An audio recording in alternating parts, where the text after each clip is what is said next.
thing to mention. Stealth. Stealth +4. All right, cool. That's all the main things I need. And so now we're going video live. Everybody No. ready? No. Everybody ready? Well, too bad. We're going live. I don't want. Let me finish eating. Dang it, Josh. Evie? What? Sorry. Yeah, exactly. Hello, everyone. No. I'm going to pause the music for right now, even though it's a little No. beautiful. Welcome to BlueBoxRPG. Different. I know, right? Welcome to tonight. We are running a very special one-shot, DM'd by this person right here. Cool. So, you know me. But before we get into all of that, I would like my players to introduce themselves. Tell us your what you're playing and your character name. You don't have to describe them yet, but your character name, what you're playing, and also tell us where we can find you on the internet if you so desire. Oh, jeez. So, we will start off first with the person at my left currently, and that'd be Kayla. Tell us all about you. Hi there, I am Kayla, Time Lord's wife over at the other Blue Box, but I have come together today with BlueBoxRPG to, of course, make the biggest, bluest of boxes. I love you guys so much. Thank you for having me, Evie, and of course you can find me on all social medias at Time Lord's wife. All right, and your character? Oh, my character is going to be Tempest. I'm going to be playing a human barbarian. I am super excited because my backstory is very similar to something I'm quite acquainted with, but I was able to tie it into Evie's world. She has a bunch of nomadic tribes that are either in the plains or the mountains. My particular tribe is going to be the ones that appreciate the bears, because I think that there's a similar bear totem in this Pathfinder version, correct, Evie? Yes, there is a very similar one. So just make it a little easy on my 5e brain. Fair enough. All right. Oh, Next thanks up, for the raid. we have, thank you, Trollord Games, for the raid. That's so awesome. Yay. Thank you. All right. Next up, we have Robert. Tell us all about you and your character. So yes, I'm Robert, Phantom NJ. If you don't know by now, well, you must be new here, and welcome. You can find me on all the Discords. I mean, all of them, because I'm in all of them, if you can catch that. Also on Twitter at PhantomNJ_DND, and soon to be found on Mondays, but that is going to be for later. So yeah, a little foreshadowing there. I will be playing Lysander Dawnstrider, a Asmar paladin from a coastal town, and I'll have to look that up again to find the name of it. Anyway, son of merchants, brought to the Temple of Arvith at a young age, and trained in the calling that seemingly was his destiny from, well, almost from the start. I believe the name of the town you're from is Erstralen. You might be right. Erstralen. Yes, yes, it is. Possible. All right. Well, thank you very much, Robert. And like Robert said, he is in our Discord, and he runs our Castles and Crusade, Friday Night Crusades, in our Discord on Friday nights. I shared that Discord link in the chat, so if you'd like to come and join us over in Discord, please do. We love bringing everybody into the Chatterdome, so come join us. All right. Next up, we have Josh. Tell us all about Alok and your lovely self. I don't want to. Hi, guys. My name is Josh of NPC Voices. You can catch me on Twitch, on Instagram, Twitter, TikTok, any and all of the above. And once again, as the joke goes, hopefully one day OnlyFans. We'll see how it goes, though. But I'm going to be playing Alok today, a pure-touched Ifrit wizard with a cute little familiar you'll meet in a bit. He's from Aether's Rest, a place that's almost like on the borders between more of a dangerous area outside of the wall. Think of like the North Wall in Game of Thrones. But that's all I'll introduce him with for right now. We'll get into a bit more later as he's a hot boy. Hot, what kind of hot? And last, but certainly not least, our resident druid and master of all things delicious, Vivi. Hi, my name is Vivi. You can find me on Instagram at the DM's Quest. I kind of just dabble in all different kinds of D&D stuff, DMing, painting, train building, all kinds of things like that. Just here for a good time. Today, I will be playing a tiefling rogue named Sarali. She is from... Can you pronounce that town name one more time? Estrelin. Estrelin? Estrelin. Which is a Estrogen. coastal... No. No, not that. But she is... which is a coastal town, if I'm not correct. Correct? Yes? You are correct. Yes, okay. She is from a coastal town where her parents had sneaked her on a ship. So she's very cautious. Full of mystery. Ooh. All right, and now before we get started, just real quick, a couple of little things. First of all, tomorrow night we will be doing Lore Masters Arcanum. John, our regular DM, will be back joining us for a. Wow, Josh, that's a -5 to your AC right there. No, but yes, John will be back tomorrow night. So we will be doing Lore Masters Arcanum tomorrow night, and we will be resuming our regularly scheduled campaigns with Rune Lords on Sunday. So yes, and then I'm going to do a quick rundown of all of our wonderful sponsors here on BlueBoxRPG. First of all, we have Cozy Gamer. Would be Theron over on Instagram and Twitter and all the good places. She makes all the shiny math rocks that makes us happy and let us roll these really great numbers so that we can fight and do awesome things. Next up, we have Troll Lord Games. They are the publishers of Castles and Crusades, which, like I said before, we play that Friday night with Robert as our DM in our Discord. And yeah, they're fabulous. We love Troll Lord Games. Next up, we have Mantic Games. They are the creators of Terrain Crate. They make terrain. They make minis. Check them out.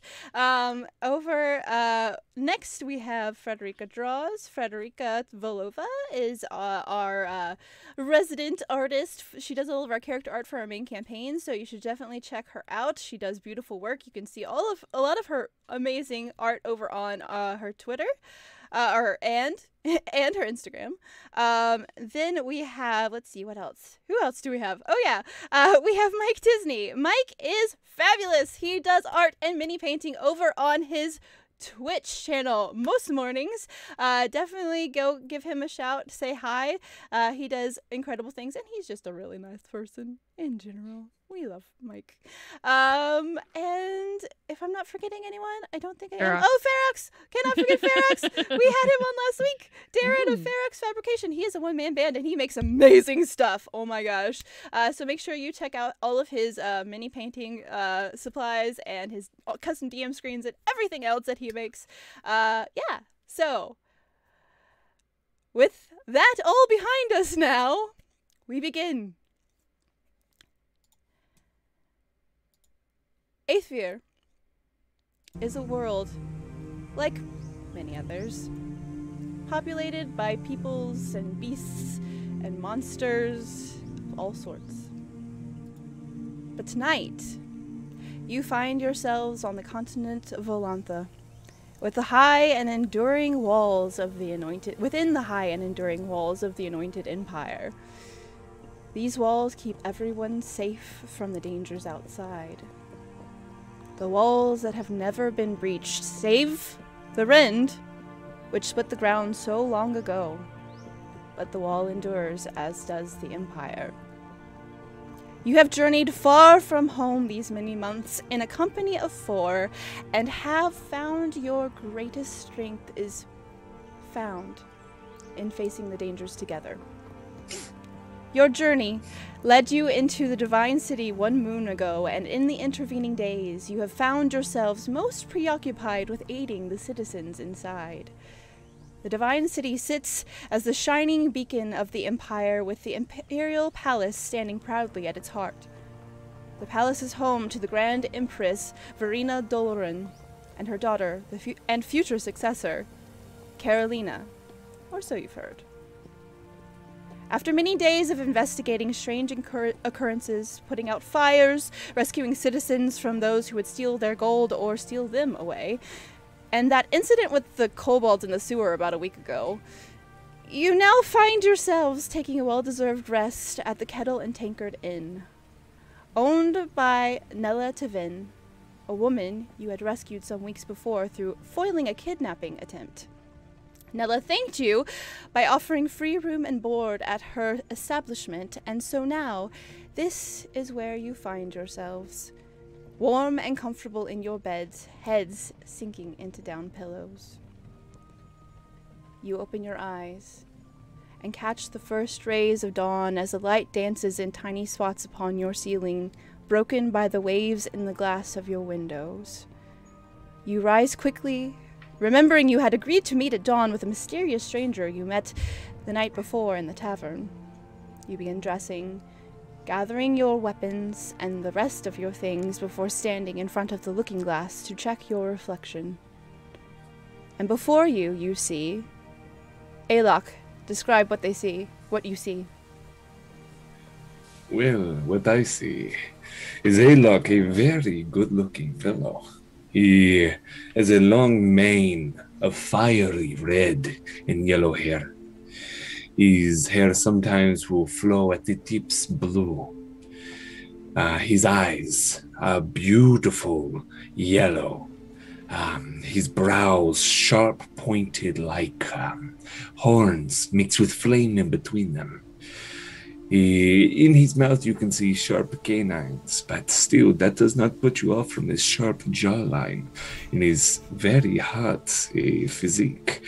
As very often he tries to wear clothes, but it doesn't always work out with his absolutely hot boy butt. He is an Ifrit, and so he's pretty much like a Genasi or like a fireborn creature. Think humanoid, and with a comeliness of 17, I'd like to believe he's rather attractive. He's pretty well built, weirdly enough, and on his hands he usually wears these long black leather gloves that allows him to actually touch stuff around him. He wears similar styled black boots that come up to his knees in a very Persian-esque style of things, and very flowy lower pants, while his upper half he has a kind of open shirt that reveals his chest that has a nice dangling like gold and bronze necklace. And while his hair, even in fire, can be tied back with these thick lava-like beads, around his neck he almost always has about a two. Actually, it would be better for me to read this because the description of this creature is much better than I could ever do. About 2-ish feet long and about 1-ish foot wide, about 10 inches tall. Multiple hardened shells of black magma with an orange glow emanate from below the plates. Yellow orb-like eyes similar to Aelok's, an orange and red forked tongue, and it has a wider head that almost looks like that of a head of a shovel, you know, that same kind of style. Wide mouth and sharp triangle-like teeth. And this creature you would know is Cord, his much beloved familiar that is very much like a fire salamander creature, and it acts much like a dog would as he scratches him behind the ears and like the leg kicks. But you know that Aelok and Cord will often talk to one another. Lysander, you stand before your mirror. Describe what we see. You see a young man who is seemingly having a hard time looking upon himself. Not so much because he is not handsome, quite the opposite. His chiseled good looks are something from a artist's rendering. His hair is cut close. Used to be deep brown, and now has large streaks of gold going through them. His eyes, again, also once a dark brown, are almost pure gold in the reflection. He's almost uncomfortable looking at himself. He has issues with he seemingly has issues with his the idea of who he is and what those looks mean to others, and thinks they get in the way of the work that he wants to do at times. And so he's ever conscious of making sure that he does not abuse them.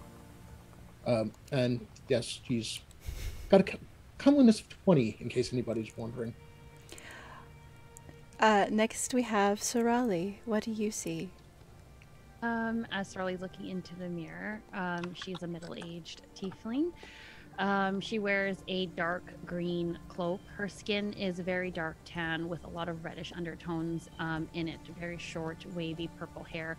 Eyes black. No pupils existing because she's a tiefling. As she's kind of looking at herself and donning her cloak, she hears a crash outside the window, and she quickly runs over there just to check to see what it is, and looks around and just sees a cart crashed fall over. So she kind of goes back to the mirror and kind of adjusts herself again. Oh, and her horns curl back like rams. Tempest, what do you see? Standing before herself in the mirror, she would see a very large stature. In fact, she's a little too tall for the mirror.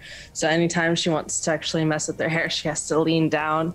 And you could see that her hair is pulled back into these very long dreads. And you have little bones and various other talismans and trinkets strewn throughout. She has very reddish, dark brown hair from being in the sun quite a lot, and a slightly freckled face.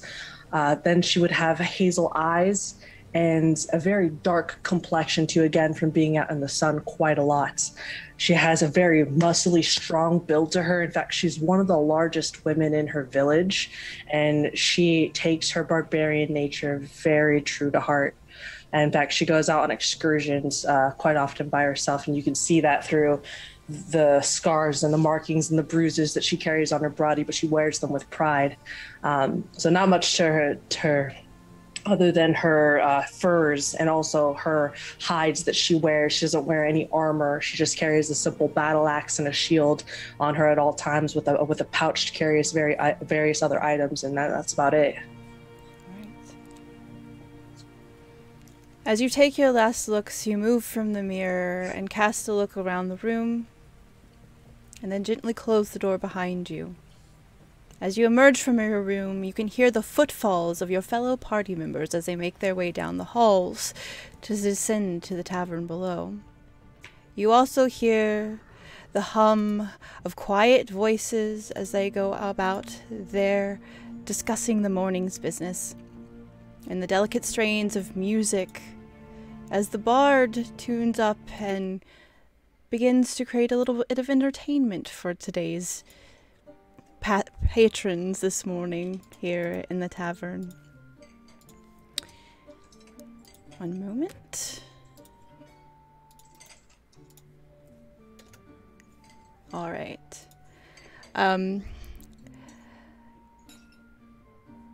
The clatter of dishes resonates upward as food and drink is dispensed to the hungry people. The heavenly aroma of roasting meats, frying eggs, and freshly baked bread and pastries fills your nostrils as you make your way down the final steps into the room below.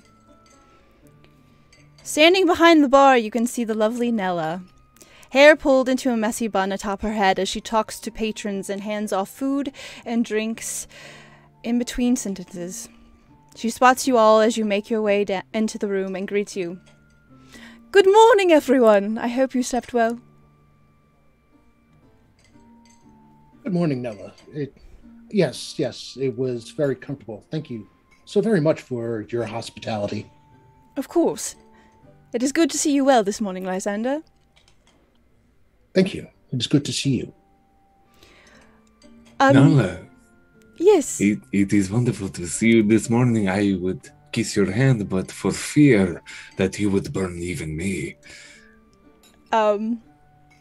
At that, she'll kind of turn a little cheek, slightly blushing. Aylock, you could always amuse anyone, I dare say. I believe the gentleman you had spoken to last night He's actually already here this morning. He's finishing up his food, but I thought I could procure you some food and drink, perhaps, before you had your discussion. So, if there's anything at all I can get you, and she kind of lifts a tankard in her hands and is cleaning, and she'll kind of lean forward and towards each one of you to see what you might be in need of this morning. I'm starving. Can I get some eggs? Of course. Anything else? 12? 12 of them? That should be no problem. We are well prepared for your appetite, Tempest. Can I get them range of scrambled and hard-boiled, please? Of course. Anything else for you? And some water to wash it down, or maybe a glass of milk, if you could. Yes, of course. Not a problem. And she'll kind of signal to one of her staff that's nearby, and he runs off toward the kitchen to speak with the cook to start preparing that. And the rest of you? A glass of wine, please. All right. Is there anything else I can get you? No. Just the wine? Just the wine. All right. And she'll actually reach behind the bar and lift out a what looks to be like a silver pewter type cup, and she'll pull a bottle of what seems to be kind of middle quality wine for her. And she'll kind of wrench the cork free and pour you a cup of wine, and then pass it to you. There you are, dear. Aylock, what can I get you? Anything? Lysander? Water and eggs. Eggs sound fantastic. That would be wonderful. All right. Aylock? If I could get a bottle of wine, a few strips of meat, for the little one. If I could get, I think I'll take some of those eggs at the beautiful and amazing Tempest, as I had to move my phone to see the name on the screen.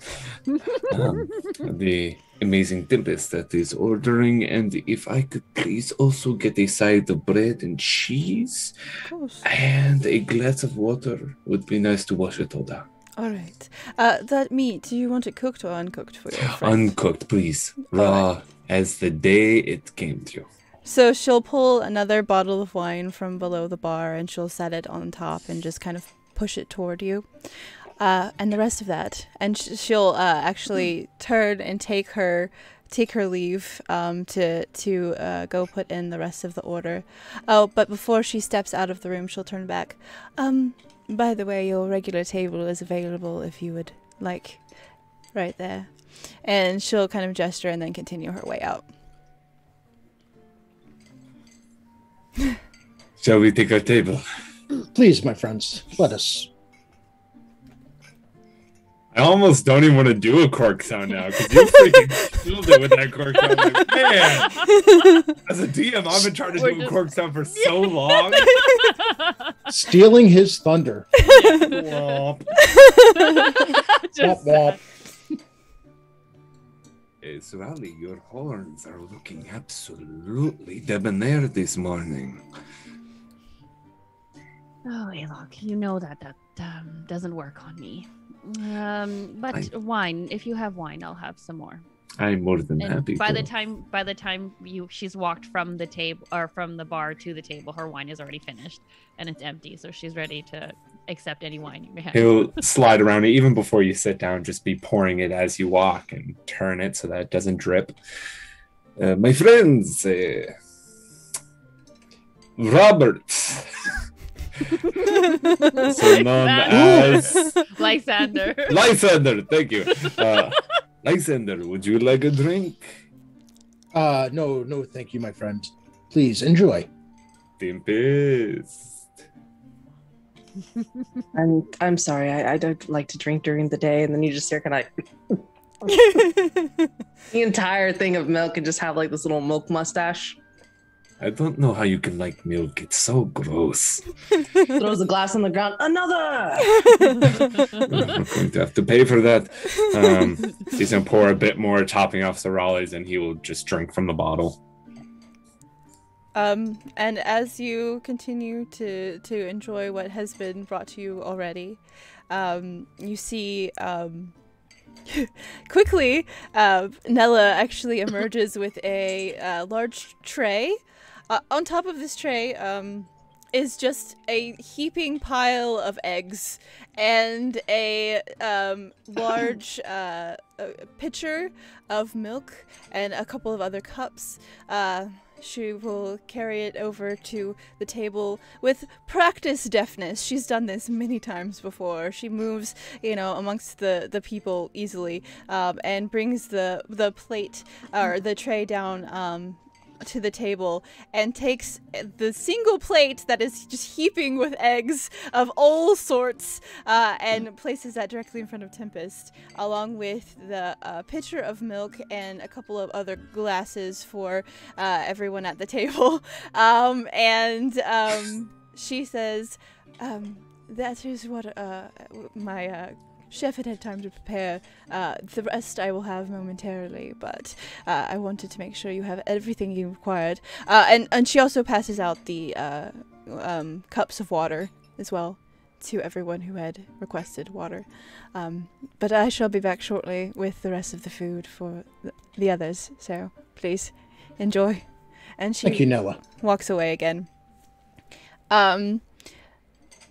I would like everyone to roll a perception check for me, please.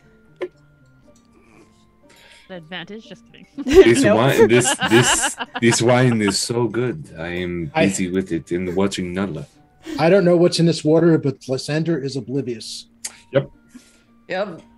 Too busy eating my eggs. All you, Sir Raleigh. Hang on 1 second. Perception, you said? Mm-hmm. 21 total? Oh, dang. That's great. So, Have wine in the morning. as you enjoy your second cup of wine, shared with you by Alok, you kind of take a glance around the room. You see the bard playing, leaning against a stool in the corner, just kind of strumming along, as the occasional person flips a coin into their hat that they have set in front of them on the floor. There are various what looks to be workers, probably from they look to be fishermen and farmer type folks that are just sitting about having their morning's repast and just speaking quietly to each other. And as you continue to look around, you actually spot the man that you met the night before. He seems to be finishing up the last bites of what looks to be some crust of bread and bacon. He's kind of not really, he has his hood down still, or over his head still, but you recognize that. But he kind of clumsily shoves massive bites of food into his mouth. He does not seem to be a man of refinement by any state. But yes, he's continuing his meal. He doesn't seem to be looking in your particular direction yet, but more focused on his breakfast. Did we catch his name the prior night? Yes, he introduced himself as Brandon. Sanderson. No. But that's all he gave you. Okay. Lysander, the man that we were supposed to meet yesterday, I think he's there, in the corner over there. I think Lysander turns around and looks. Yes, I do believe you're right, Sir Riley. He eats a lot like Tempest, don't you think? With that, Tempest actually lets out a very large burp. Yeah, I do see the resemblance now that you mention it. He looks like he's almost finished. Maybe we should go over there and talk to him. Huh. How close is he to the bard who's playing? He's on the opposite end of the room. He's actually close Okay, to never the mind. door that leads it back into the kitchens. Oh, okay. So he's kind of away as much as possible from the action around him. Is he at a large table or is he at a small table by himself? He's at a small table by himself. Yes, he sits solitary. Lysander turns to Sorali and says, I will go and bring our friend here. I do not wish to crowd around his table. That might give the wrong impression. As you actually begin to rise, Nella bustles back through the door, carrying the rest of the food for yourself and for Alok. She sets the plates upon the table. Do enjoy everything. I made sure that it was prepared with the best that it could possibly be, up to my standards, of course. So do have a good day, please. I hope With their mouth vultures like, your eggs are quite tasty. And she gives a little giggle. You know, she appreciates the appreciation of Tempest clearly continuing to enjoy the cooking. Lysander turns to Tempest and says, Tempest, please leave me at least one egg. And walks over to the gentleman. And the gentleman, he continues to shove the last couple of bites of food into his mouth. Yes, Lysander walks slowly to let him get the food in his mouth. With one last big kind of scoop, a combination of egg and bacon just disappears down his gullet with a big chug of ale to chase it. Excuse me, sir. I believe we spoke last night. Yeah. My companions and I are seated over a table over there. I understand it was business you wished to discuss with us. Of course, yes. Give me just a moment. I will come join you. Certainly. So, yeah. As you finish that, he kind of stands up, straightens himself out, and he will follow you back over to the table and take the one free seat that is still there, and sit. He actually turns the chair around, so you hear this kind of scrape of wood upon the floor, and sits in it backwards. And, cool! And looks around at the table, and pulls his hood back to examine all of you. You got any eggs? No, Tempest, you just ate a bunch. I'm still hungry. I ate some already. Lysander pushes the last egg in front of Tempest. No, save that for you. She pushes it back. As he drops the hood of his cloak, you notice he's kind of discerning everyone with these strange dark eyes that you remember from the night before. It made it feel as if he was looking through you when you first spoke to him. Other than his long cloak, he wears a mishmash of worn leathers and a grim expression on his face. His unkempt hair hangs lazily around his face, and he kind of just takes a moment longer looking at you. Alright, so I want to get down to business, if anybody doesn't mind. And he kind of gives a moment. So, I've heard a great deal about you all. You've been helping around the city, putting out fires, helping the little kids, whatnot. Yes, putting out fires. That's very admirable. A respectable trait for any group of people to have. So, I have been hearing rumors that I think you might be interested in. I've heard that there's supposed to be an attack on one of the manor houses at the border of the Grand Promenade in the Twilight District. You know thereabouts? Oh, yes, of course. I go there all the time. Would everyone roll a knowledge local check for me, please? I was hoping the roleplay would carry me. Eating. Since when? Not part of your backstory? Yeah, totally. That was new to me. Knowledge what? Local, she said. 16 total. Okay. Dirty 20. All right. So, I guess he does know. So sorry, what Go was this there all the again? time. Roll a knowledge 12 local. 12 for me, Evie. Okay. Yeah. It's under Evie. knowledge. EVVV. 4. Okay, so you know nothing. Alok, actually, in your Oh, guys. wanderings around the city, as you have occasionally wandered off on your own when you've had a moment, you've actually noticed, as you've gotten close to the far reaches of the Grand Promenade, there is an area of the city that is under perpetual darkness. Due to magics that have seeped into the city from the Rend. And this area is actually, you would know, Alok, is home primarily to drow and other peoples that prefer the nighttime areas. This is a well-established area. It's been actually covered in this magical darkness for about a couple hundred years Did you call them nightlife? Indeed.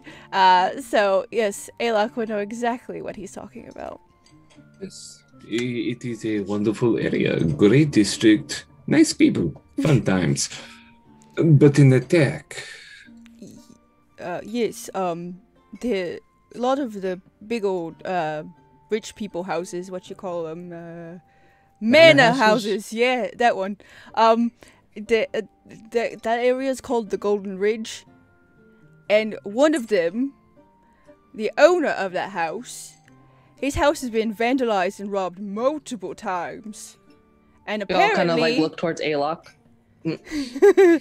and apparently, there's a rumor going around that there's being planned another attack on that very house. And the owner of that very house is willing to offer a lot of coin in exchange for anyone capturing and killing, or killing. Capturing is fine too, I suppose. The intended attackers. He thinks it seems to be the same people that's been doing this over and over again.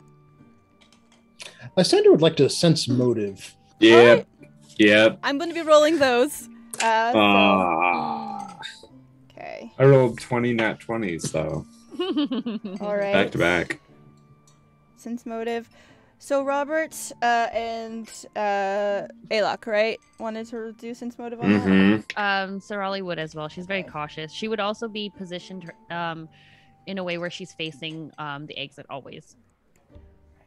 Smart. Sorali. In the meantime, Alright. I'd like to point out that Lysander made the mistake of following Alok once. He will never do that again. All right. It So got quite hot. Alok believes this man is straight up lying. He does not trust anything this man says. Sorali and Lysander, however, you both sense truth to what he's saying. Lysander, you kind of get a sense that maybe he's withholding something, but Sorali, you get a very strong sense that he is being truthful with you. That he's just trying to convey some news that he's heard. Brandon, you said your name was Brandon? Yes, that's me. Do you know why they might be attacking this particular house? I'm not quite sure. Other than the guy seems connected to the Imperial family somehow, maybe. That might be of interest. And do you know if there's any leads that we could find there? Well, my best suggestion would just be to check the house out. That might be the first place to look. See if you can find any clues. I know that the owner's been cleaning up quite a bit between attacks. But the most recent time, I don't think he's quite cleaned up since it only happened 3 days ago. So there might still be something around that gives you some help. But that's all I know. Lysander looks at him and says, I'm curious, friend. How is it you know so much about the nature of these attacks and what transpired afterward? Well, I don't know if you know very much about the Promenade, but people like to talk, and they like to talk a lot. And I'm very good at listening. I might not be good at a lot of things. I'm not very smart, but I learned very good at listening. Lysander said, okay. Sounds reasonable. He's still not entirely sold, but he makes it as best he can. Alok is going to be moving around his like magma orb that he uses for his spells, Mm-hmm. just rolling it around in his hands and just kind of looking at him as it looks very similar to think of like the orb from Treasure Planet, except for it's got runes all across it. Mm-hmm. And so he's just there playing with it. Lysander turns to Alok and says, Alok, please remember, fires in the hearth or outside, not indoors.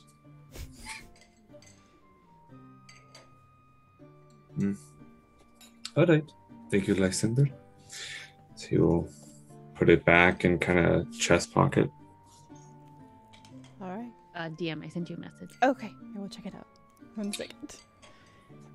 It's for me. Yeah, secret. She says, I stab Yes, Alok. you may do that. Thank you. So just assume that has been done. At Okay, this point. perfect. Thank you. You say magical darkness. Is not what you said, Brandon. Correct. Brandon did not say that. Oh, sorry, you were That describing is that is known by Alok, who's kind of been close to that area. So if you want to know about that, you could potentially ask him about the twilight. Ask him. Alok, you know more about this area than we do. What do you suggest? I suggest that we should probably go to the source of the problem, follow the scents to where it might lead, and go from there. As he's kind of keeping a side glance to Sarali, and then we'll look back towards Brandon. Just kind of slowly just rubbing his hands back and forth. Just a tick that Alok has. Oh, we about to do some scouting. Tempest looks really excited. Yes. As we know, Lysander is usually our best at the scouting. So it might be best for me or someone else to hang back with him, whatever we do. Yeah, I don't think I should go. I'm pretty big. Probably get seen from far away. It might be best to have you guys go to the actual manor house, as Brandon so perfectly put it, as he will smile at Brandon. And Brandon's completely oblivious to any intended slight at all. He's just like, oh. And you can get to know and talk more with the owner about sort of damages, and Surali and I can keep our snoots to the ground. As he feeds another hunk of meat to Cord. All right, as Cord gobbles that down, Nella, who had seen Sarali's signal, carries over a small, what looks to be clay container of some sort, and she brings it over and places it in front of Tempest, and more eggs for you, dear, for the road. Pickled eggs. I love pickled eggs. And so, so with all of your meals enjoyed and completed, what would you like to do, players? Lysander tries very hard not to wince externally, but Tempest and pickled eggs and walking together, it has never gone well before.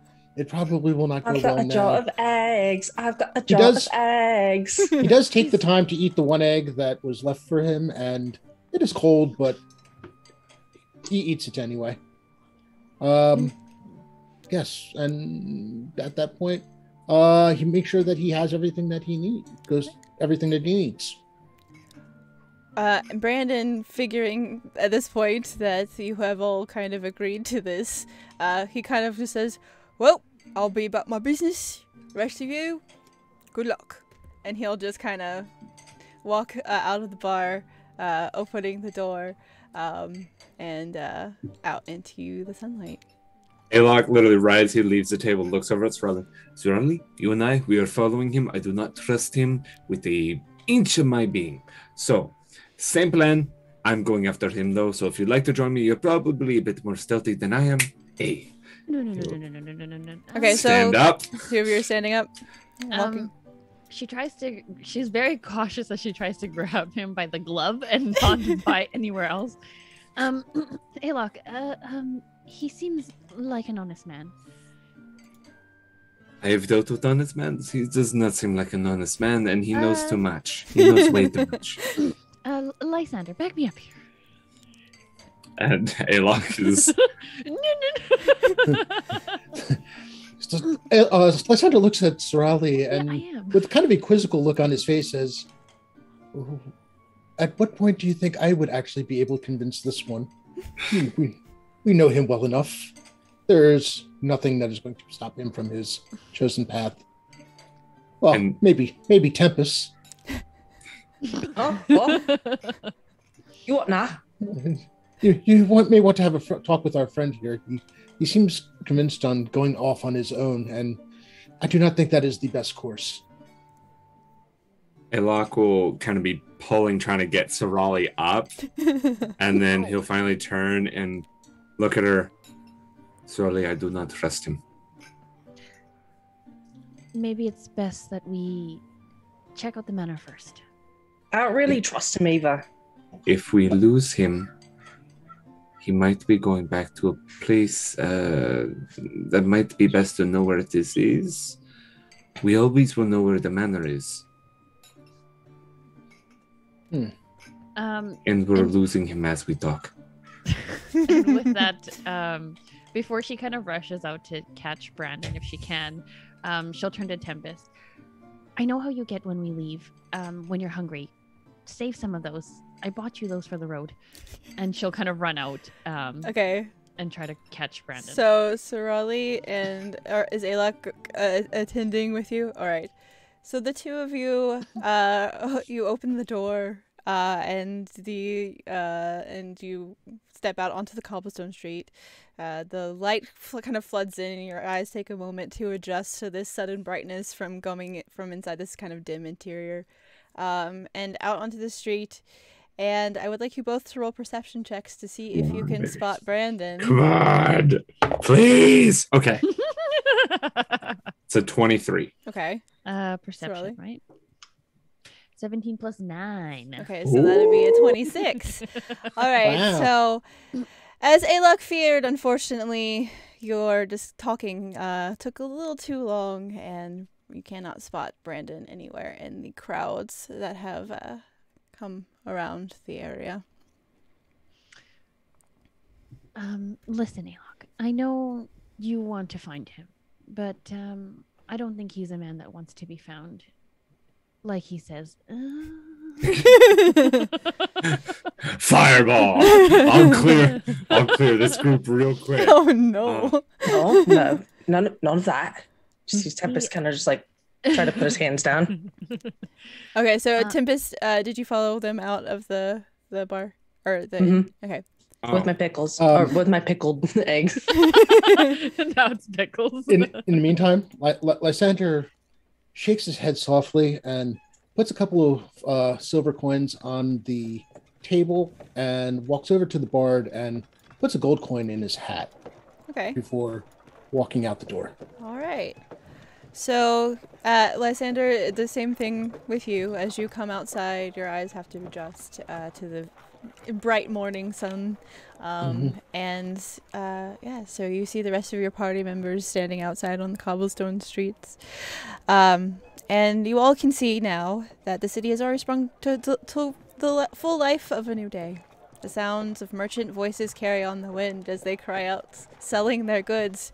Fruit and vegetables, best in the divine city, right here! Fish! Got your fresh fish! Caught just this morning in the running a silvering run. We catch them, you buy them. Indeed. You see a somewhat shrunken and bent older woman with snow white hair. She carries a woven basket of bread on her back and offers them quietly to people along the avenue as she makes her way through the crowd.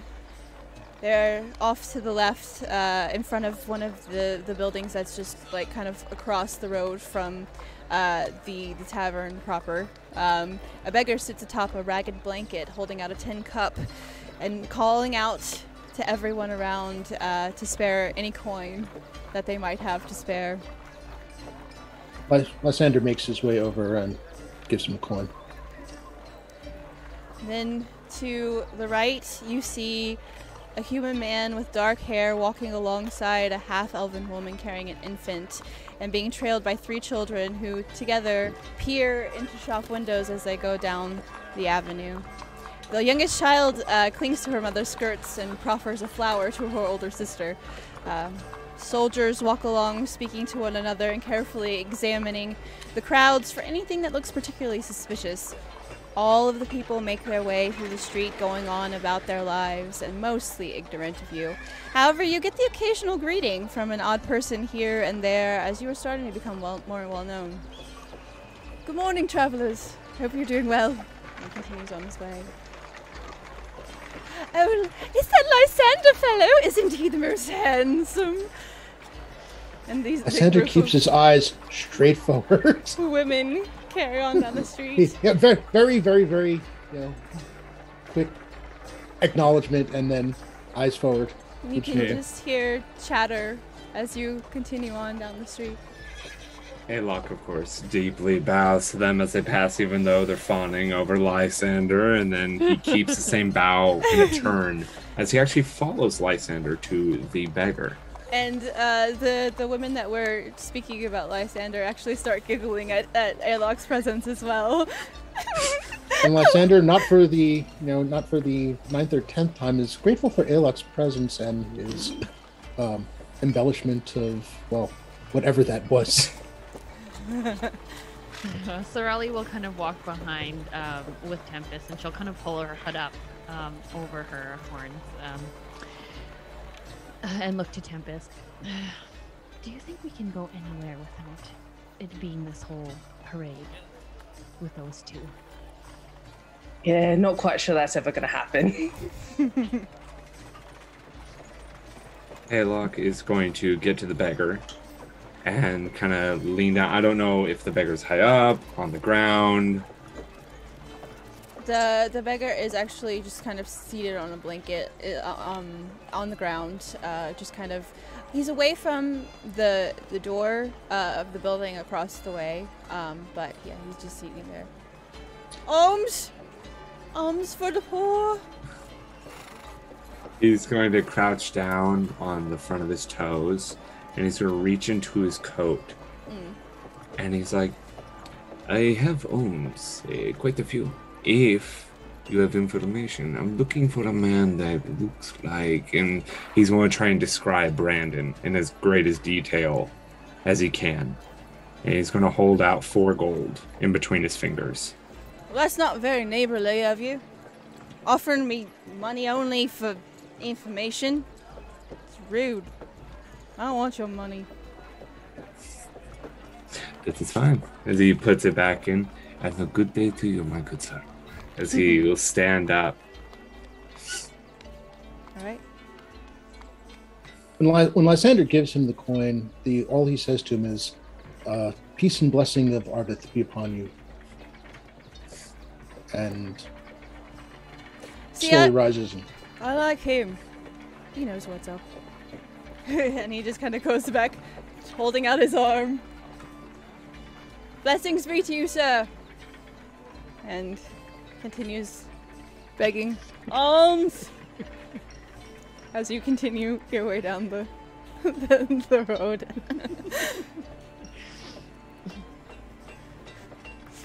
Right, let's head to the manor.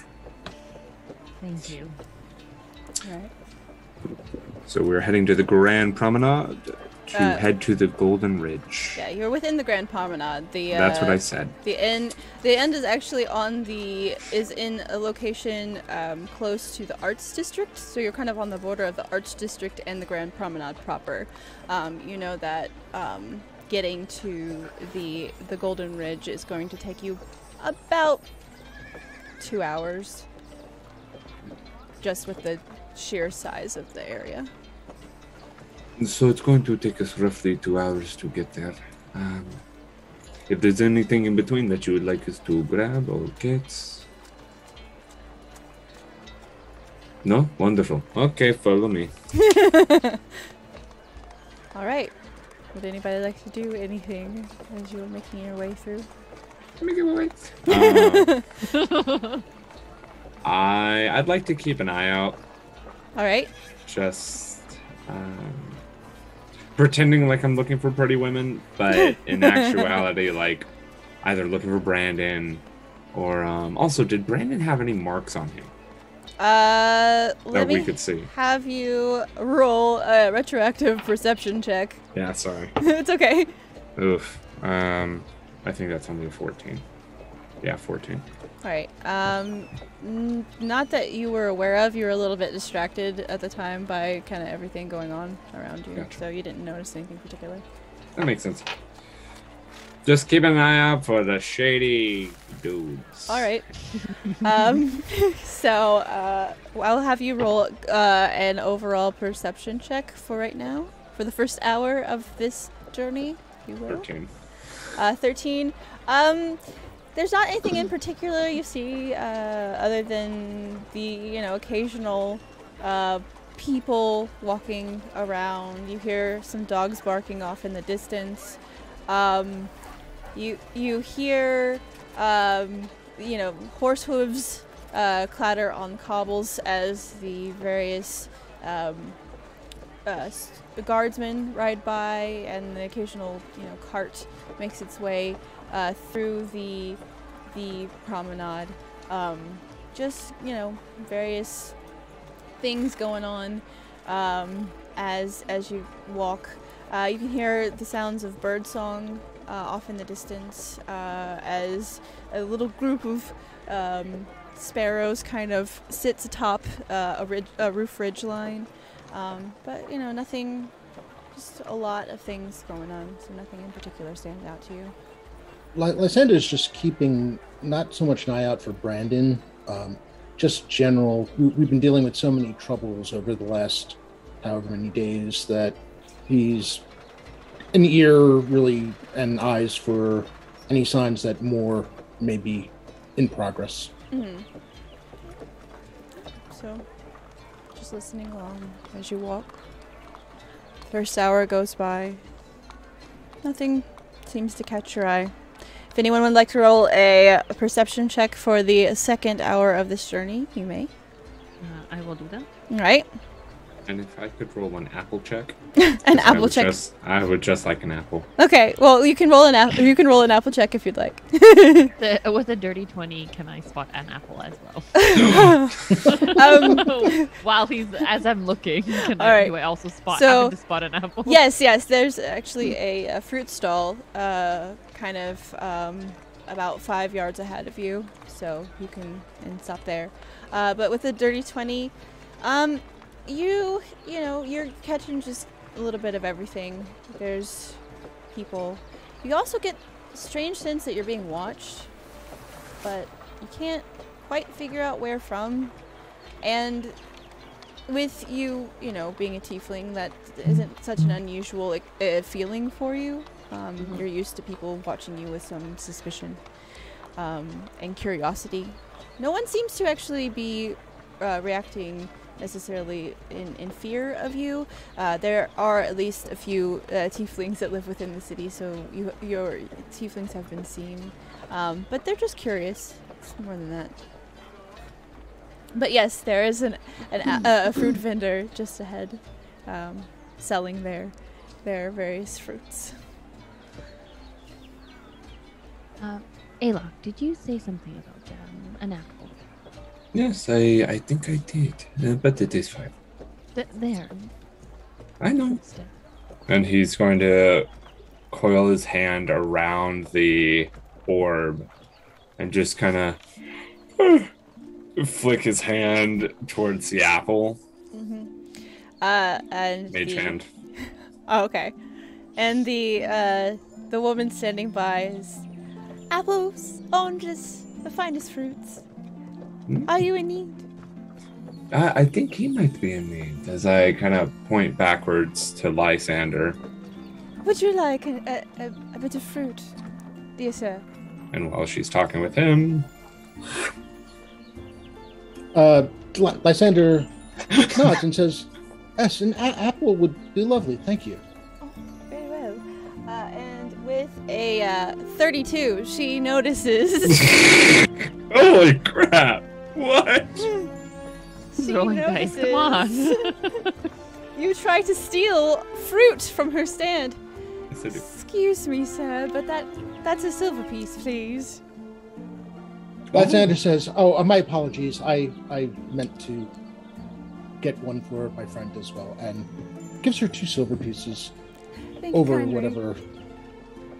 Sorry, I thought he was And good at it.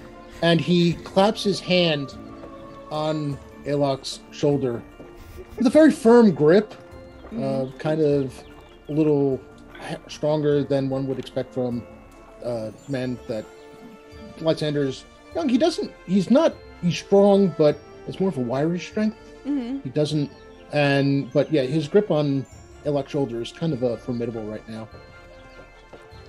My friend is kind of famished. His brain sometimes wanders in strange places when he does not get nourishment.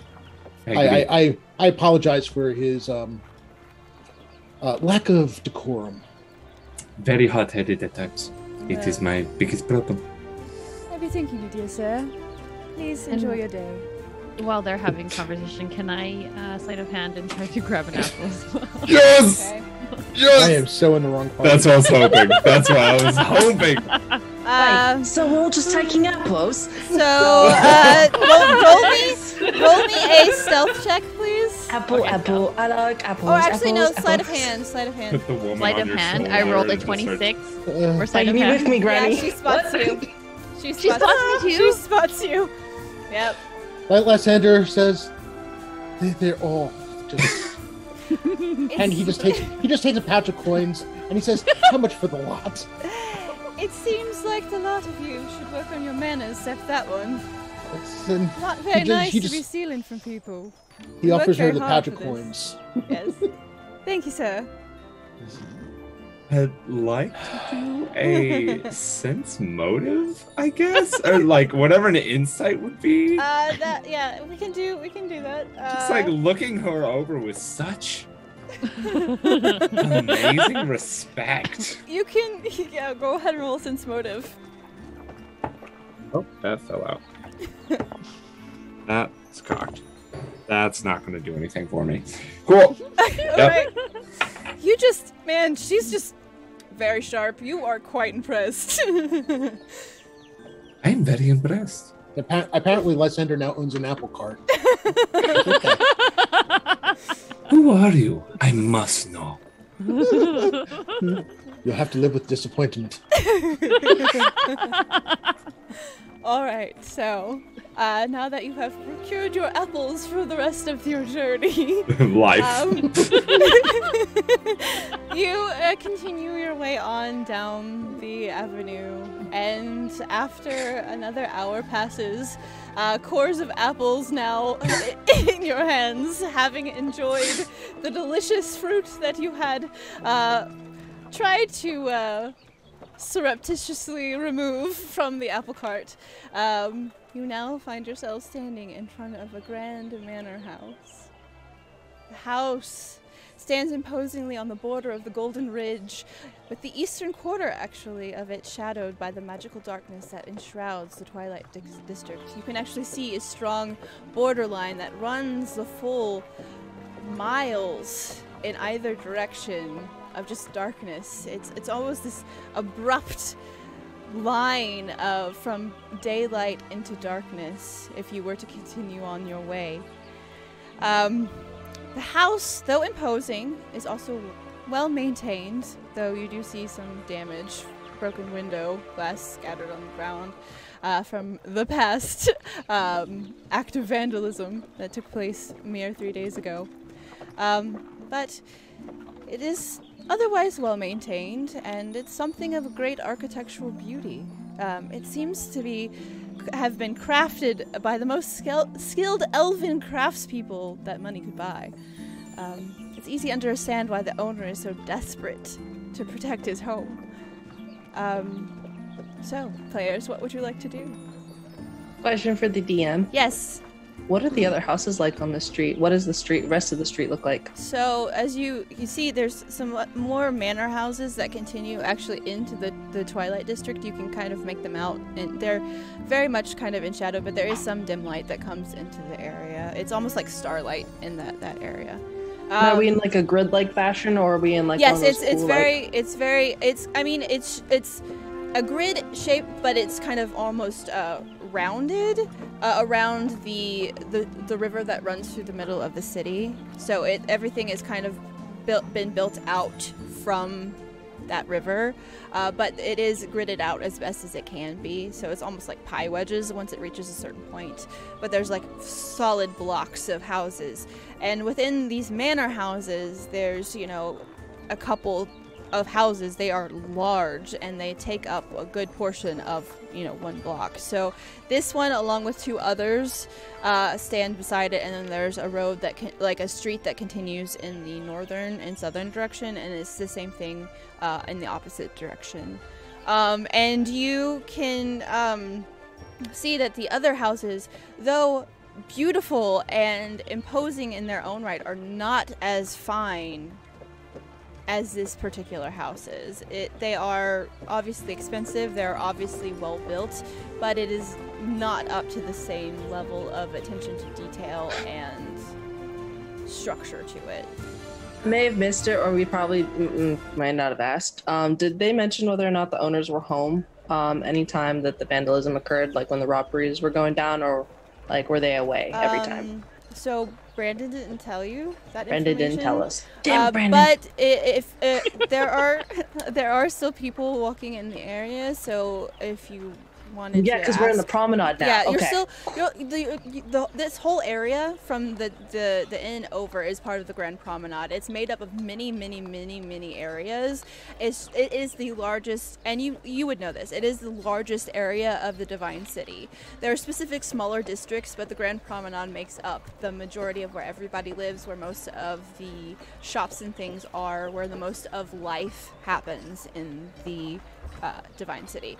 So, but there are still people walking around. It's not as densely populated here because you're kind of getting more into homes now, but there are people walking back and forth going about their days. With such a grand manor house, I mean, obviously they come from, this is some serious money we're talking about here. Mm-hmm. Is Lysander kind of put off by the fact that there doesn't seem to be any presence of guards?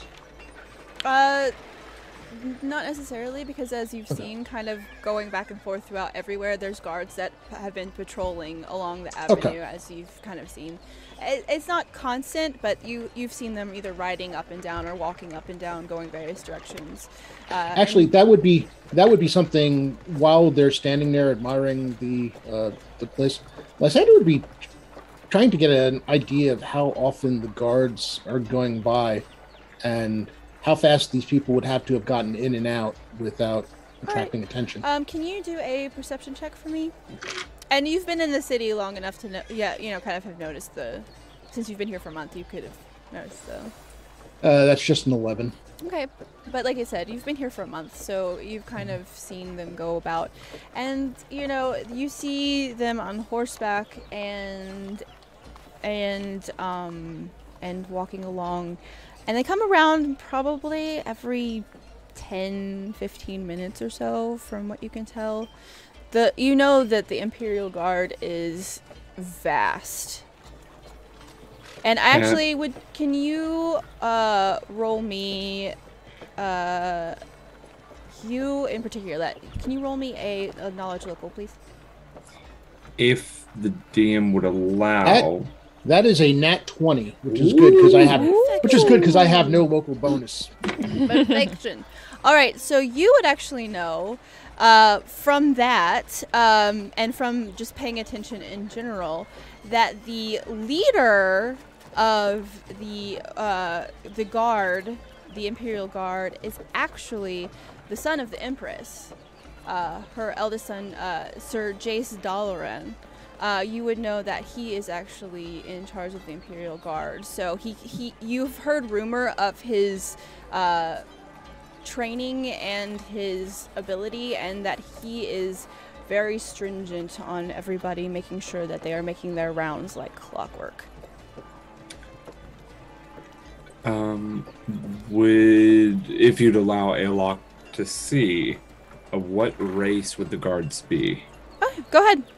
Do a, I would say, you can either do a perception check for the ones that are nearby right now, or you can do a knowledge local check. It's cocked between a 2 and a 20. Roll. 7. So 13. What did you do? Perception check or knowledge local? Let's go perception check. Okay, so you have seen, of the ones that are near you right now, some are half elves, some are humans. There's a couple of elves. You notice those kind of along the way. So it's just a mix of different types of people. Okay. All right. So. Slowly. I guess we should make our presence known to the owners. That is a wonderful idea. Lysander, if you would please take the head of the group. Sorali, as we get closer, if you could look at the vandalism, you know more about vandalism than I do. But if you could check what type of weapon may have been used to do them and whether the glass was broken inward, outward, all of those things. I'm not very good with it. What's what you said about... Maybe can you speak up just a smidge? You're a little quiet. What was it that you said about me being good at vandalism? Thank you very much, Sir Ali. Is that what you're doing? So, Alok, where are you going? He is She'll following Lysander. Okay, so you're going up to the door? Lysander pauses and turns to Tempest and says, Tempest, please keep an eye out for trouble. In fact, I was actually going to try and hang back in the alleyway as they went off to go greet everybody, and I was actually not going to make myself a part of the, like, I know we're walking up together, but I was going to kind of like break off and hang by, because I would like to survey the buildings surrounding the manor house, and just any people who are kind of like walking through the streets and may notice this interaction, may take an interest in it. Mm-hmm.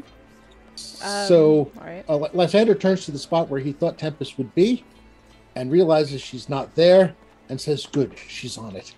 And starts walking to the front door of the house. All right. And so, Tempest, you're just kind of looking around, seeing what's going on. Can you roll me a perception check, please? I like scouting. Yep. Yeah. I don't like... somebody give me a reroll, please. No, it's that one. Wait, was that that one? Wait, hold on. Oh, no, it was a 7. That's not near as bad. Okay. Sorali will do as Alok has instructed, begrudgingly, and also rolled her eyes so let's in see. the back of her head. Before 7 plus 11, so you have an 18 for perception there, Tempest. So you are seeing just people go by. You kind of get the sense that you're being watched, but you can't really place it. But and then briefly you get a little distracted because a food cart comes by, who's taking some various foods off back towards where you came from earlier. But yeah. So, quick question. Would I know exactly how Arvith is perceived here? Yeah, Arvith is... There are 3 temples, actually, in the city proper. Arvith is... It has a temple here within the temple district. Okay. So you would know that, yeah. And you've actually visited the temple a couple of times since you've been here. And is generally popular Oh among the yes. people. Oh yes. Okay. Yes. In that case, Lysander will make sure that his holy symbol, which he wears around his neck, is out and showing. Pause for 1 second. Sure. Lee, yes, you can give advantages or inspiration or anything to the players as well as to the DM tonight. You are welcome to use any of our normal bonuses that we have, so feel free. Help the players; they might need it tonight. I think there were bits given earlier, but I was not counting, honestly. Yeah. All right. Pretty so, sure I got like 15. Oh, 15. advantages. The max advantages now is 5, so you're gonna have to share those with your friends. Dang it, okay. Sarali, I'm gonna come to you first since you were looking at the. Can you do a perception check for me Yes, I can. around where the damage is? Gosh. 4 plus. Aw. Thank 12. you, Quick, for the advantage or disadvantage. I'm not sure which. You have to tell me. 13. Total. 13? All right. So with that, you see that there's. Oh, thank you, Wick. You can see that there's glass there's a little bit of glass on the outside, but it looks like most of it is fallen in from what you can see. The window's up off the ground a little bit, and there's like shrubbery and nice, ornamental lawn sculptures in front of the house because this person is super extra, clearly. But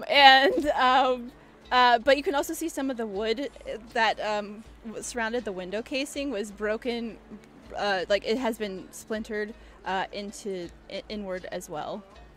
Okay. Now, back to you, Lysander. What were you asking about your Arvith? What was your question? With knowing that Arvith is generally well regarded and liked, he makes sure that his holy symbol is out. Normally he would keep it tucked in case of combat, but pulls it out, has it showing, so kind of announcing himself as a follower of Arvith, then hopefully the hint will be taken that he's something more than that. Mm-hmm. All right, so you move up to the door. What would you like to do? Unless there's some other, some kind of knocker. You're gonna rap upon the door? Yeah. All Yes. right. As you reach up to knock upon the door, you rap 2 kind of solid knocks, Mm-hmm. and you notice the door swings open a little bit. That's not good. Lysander looks to Alok and says, "That is curious. Wait here." And Lysander slowly opens the door. Okay, you hear the as you open the door. Takes a moment to listen first to see if there's any noise or any sound of movement. All right, and you listen. Seems quiet. Can you roll a perception check for me, please? That's a 13. 13. All right. Seems just oddly quiet. And it's still early in the day. Yeah, something sets you a little on edge about that. He makes sure that his scimitar is clear in the scabbard, but he does not take it out just yet. He just wants to make sure that if needed, and puts his fingers to his lips to make sure that Alok knows that we're going to attempt to be quiet. Right. Not going to work because he's wearing, he's the least stealthy person alive, possibly. Mm-hmm. And slowly makes his way inside the house, eyes darting everywhere, just looking for signs of trouble. All right. So, as you stepped into the main foyer of the house, the floorboards cry out in protestation of your footsteps, which echoes into the vast room around you. You can see intricately carved patterns of trees, vines, and flowers on the panels of the walls. The only light is in the room is that which is able to spill through the small gaps in the curtains, and of course where the door is open, that light is spilling in through. The room is otherwise kind of dim, but it's something off-putting about it. It's got a very eerie feeling. I do not like this, Aylock. I do not like this at all. He's still at the front door, kind of like with a thumbs up. Aylock, are you close enough that you can see into the room? Oh, yeah. Yeah, Can you roll a perception check for me, please? Sure. The ancient dragon that's on the ceiling. Were any of those advantages to anyone from earlier? Because that'll be a 10 for me. Man. All right. I finally have bonuses for once in my 3.5 life. Don't even get to use them. Not yet. So, Lysander, since you have pulled more into the room, I would like you to roll initiative. Woo! Aylock's gonna close the door. As 3 men or figures, hooded figures, pop out through panels in the walls around you. Hello, nurse. What are we rolling for initiative? We're rolling group initiative, so that is D6. D6? Okay. So that I'm not like metagaming or anything. I just I noticed them walk into the house, so I followed behind them. Okay. So I'm just only like a minute or so, or 30 seconds behind them. All right. Me as well. All right. I would have checked out whatever I needed to check out and then followed. I'm closing the door and telling everyone everything's fine. We finally get rid of light. No. Yeah, I rolled a 2. Right. No. So the figures have it. No. And that's where we're going to take a break. No. So we'll be back after a short 5-minute break.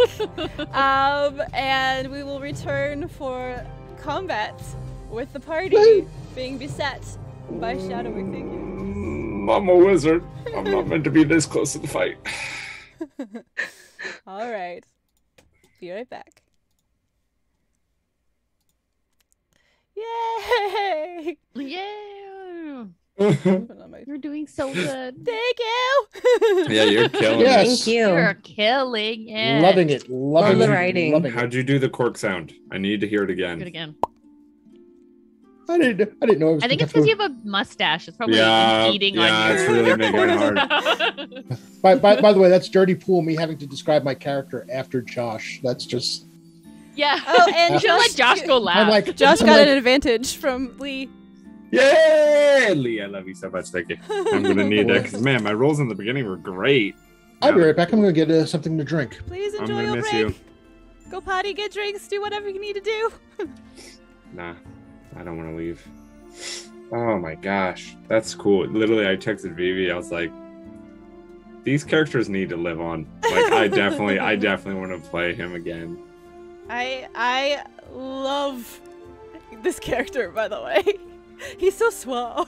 I know, and I'm like, wow. It's so weird to play something so different from Brim, and also that he hates milk. Man, this is a whole new field.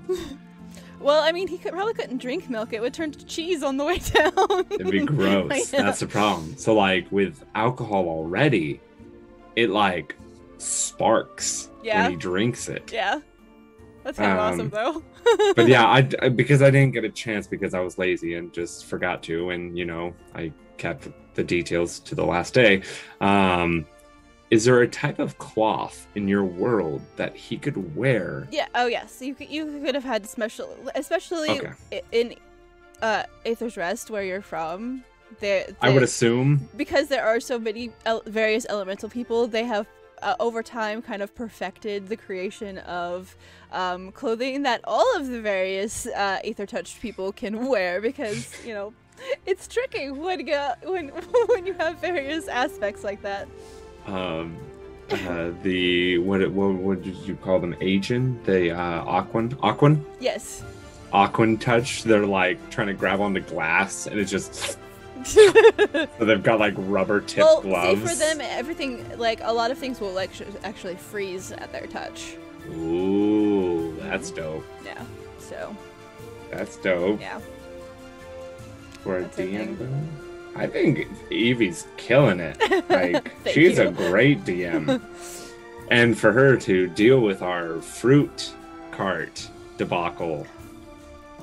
Yeah, so I sort of rolled a natural 20 on both of those attempts.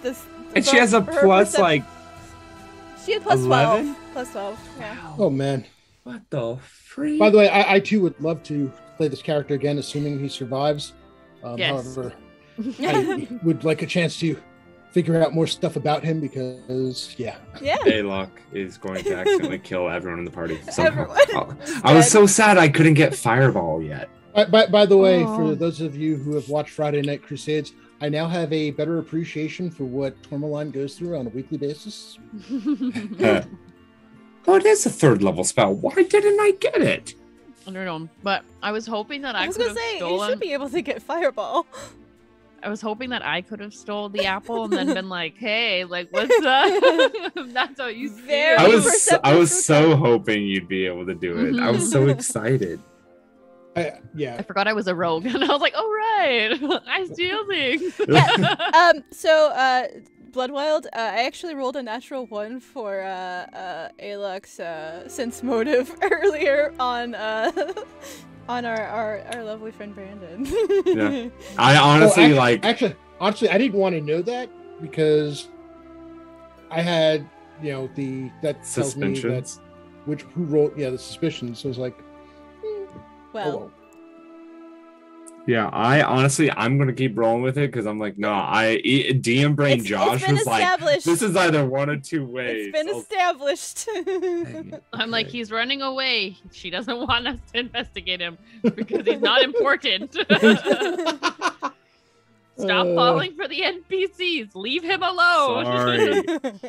Brandon just wants to mind his business and listen to gossip. Okay? I just like gossip, guys. Yeah, I definitely. Oh, even Josh doesn't trust him. I'm like, man. I mean, come on, he was suspicious as all get out. There it is, Fireball. Next time you find Brandon, he's like, "Did you know Cindy's pregnant with Mark's kid? Mark's not his husband." I mean, intellect and wisdom are not, Lysander's strongest point. So Right. that seemed like a reasonable, plausible explanation. Still a little bit of misgiving, but Okay, I'm gonna pause that, and we're gonna come back over Oh, here. force punch. I did manage to pick up find my dice tray. So Yeah. Yeah. Okay, so we're gonna bring this back up Lightning bolt. as we What? return to the action. Ooh. All right, and we're back. So we're about to get into this little bit of excitement here as the players face these lovely hooded figures. They won the initiative roll with a 4, so they will be going first. All right.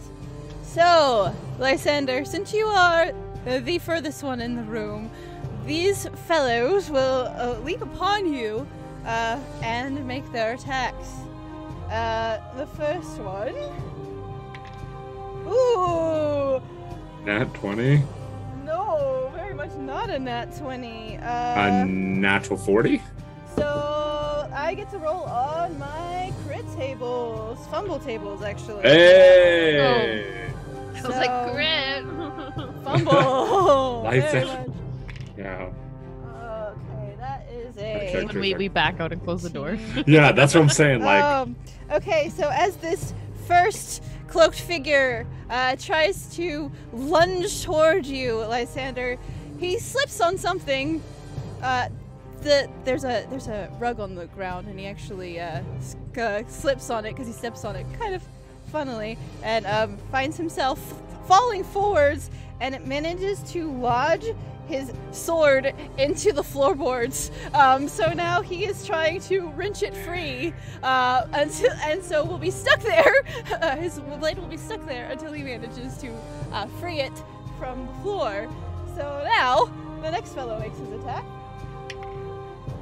Okay, so that is a 15, 19.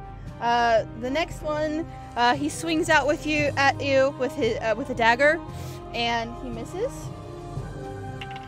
As you deftly step away, seeing the flash of the blade catch the sunlight. See, he's got it. He doesn't even need us. His next attack misses as well as he tries to swing his sword around, and you know, being proficient with fighting up close, you have no problem batting that sword away from you as he swings out at you.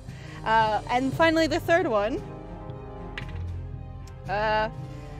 with his sword, he also misses you as he lunges forward, and because you took your step batting that the sword of the other way, he actually kind of lunges out and catches air where you had been previously standing before. So up first is Lysander. So any awkwardness Lysander had out in public disappears as the foes come at him. The first thing he does is he shouts, "To me, my companions! They're upon us!" And swings at the first one who still has a blade. All right. That is a 19 on the die. Nice. What am I actually adding to this? Your base attack bonus and your strength bonus. Okay, so It should all be 'cause it shows- calculated in RPG Scribe next to your weapon. It'll give you those bonuses next to your weapon. oh, hold on a second. Okay, so let me As long as you have your weapon equipped, it will show you all that Yes. information. Okay. Well, okay. Anyway, it's going to be. I think it's a 25. Okay, that definitely hits. Roll damage. Okay.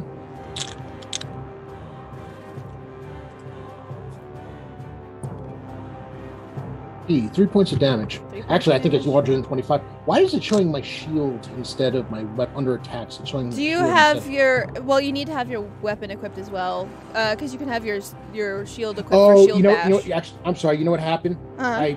I changed the shield or the weapon to the one that you told me, and I forgot to put that as equipped. Gotcha. Yeah, make sure you have that equipped. Okay, so it's 9 points of damage. Let me see. So, actually, wrong. I rolled wrong die. Okay. That is 10 points of damage. Okay, 10 points of damage. Awesome. So as you strike him with your first attack, because you should have 2, I believe, at level 6. As you strike him with your first attack, you see you slash across his midsection, and you see a great gout of blood spring forth from his middle, the crimson soaking his cloth below it. He doesn't look too good. Well, let's make it worse for him. I'm right. assuming that when it says plus 11, plus 6, I'm assuming the plus 6 is the second attack then? Yes, that's your Okay, now I got it. Yep, Yeah. yep. That is only a 8. An 8? Okay, an 8's gonna miss. So as you swing around to try to take your next attack, he's clutching his stomach and he pulls back somewhat, and your sword just doesn't quite make contact. Okay, next up would be Alok, since you were first through the door. Oh boy. And next on deck is going to be Surali and then Tempest. You both, because you were making your way through the door as they made their attack, you are about 30 feet from them currently, so you'll have to close the distance before you can attack, just so you know. Okay. Alok is going to see this, look around. I'm sorry, as I was looking over all the different things wizards do. Yep. I see what in front of me as he Okay, cleaves so into one of them. you see Lysander in the middle of the room. You see one cloaked figure to his left, struggling to try to dislodge his sword from the floorboards, where he has managed to get it wedged. It's almost comical at the amount of effort that it is taking this man to try to get his sword free. There are 2 others, one to Lysander's, that Lysander is facing currently, he would be to your right, so directly across from the fellow trying to dislodge his weapon. He is clutching his gut and is trying to not just keel over right now. And the final fellow is standing to kind of the back of the room and facing Lysander. Okay. Okay. Ready to strike again. I think I have an idea on what I'm doing.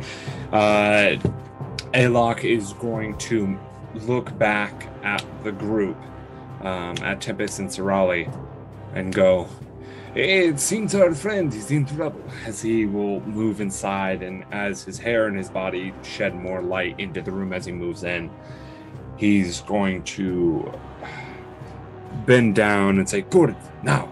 As Gordon, and out from his mouth fires this fire missile that comes around and hits into the guy that has his sword caught in the ground, which he's using force missile, which is just something it's he can an do auto hit. It's like time. magic missile. It's an auto hit. Yeah. Okay, so just roll damage for me. Yep, and it's going to be a D4 plus 3. Okay. That is going to be 4 damage. Okay. And I think it's already calculated the plus 3 from my evocation, half my level, so I think that's it. Okay. All right. That sucks. You see as this flaming missile flies out of Cord's mouth and strikes this guy who is so trying to get his sword free, and you just see it like catch him on the side of the head, and his hair catches fire, briefly, and he just cries out, "Oh!" as that makes contact. You should probably stop while you're ahead. All of you, it'd be a good idea. And the let's see, actually, guy struggling with his sword, he just kind of gives you a look and continues trying to dislodge the sword. The others are too preoccupied with Lysander currently to pay much attention. Poor guy. Alok, is there anything else you would like to do on your turn? I don't think there's anything else I can do. All right, so that's your turn? That's okay, my turn. Sirali? Oh, I'd like to get out of the way of the door, but I'd like to be into the room. Okay, so you're gonna move back about 5 feet so that you are clearly in the room, but so that your other companions can make their way into the room. You're keeping my hair from any wall so it doesn't catch fire. Sirali, it is your turn. You said it's dark in this room, correct? It's lit pretty well, actually, because the door's still open. There's a little bit of dim light spilling through the curtains, and the window where the glass was broken in that you looked at earlier, that curtain is askew slightly because of where the window had broken in, so you can see the glass on the floor now clearly glittering in the sunlight. But yeah, so it's lit reasonably well enough, but it's still it's a big room, so the back half of it is not getting as much light as where this area where the so I would like to kind of stealthily come in and try to go around to the guy that's behind the guy who's clutching his gut. Okay. I'll just stealthily move around that way. Okay, so you're gonna take your full movement to make your way that way. Okay, that's fine.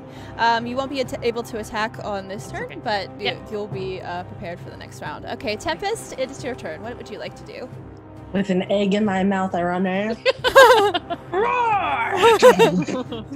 I've got my great axe and my shield ready. Okay. Do you rage at this point, or are you?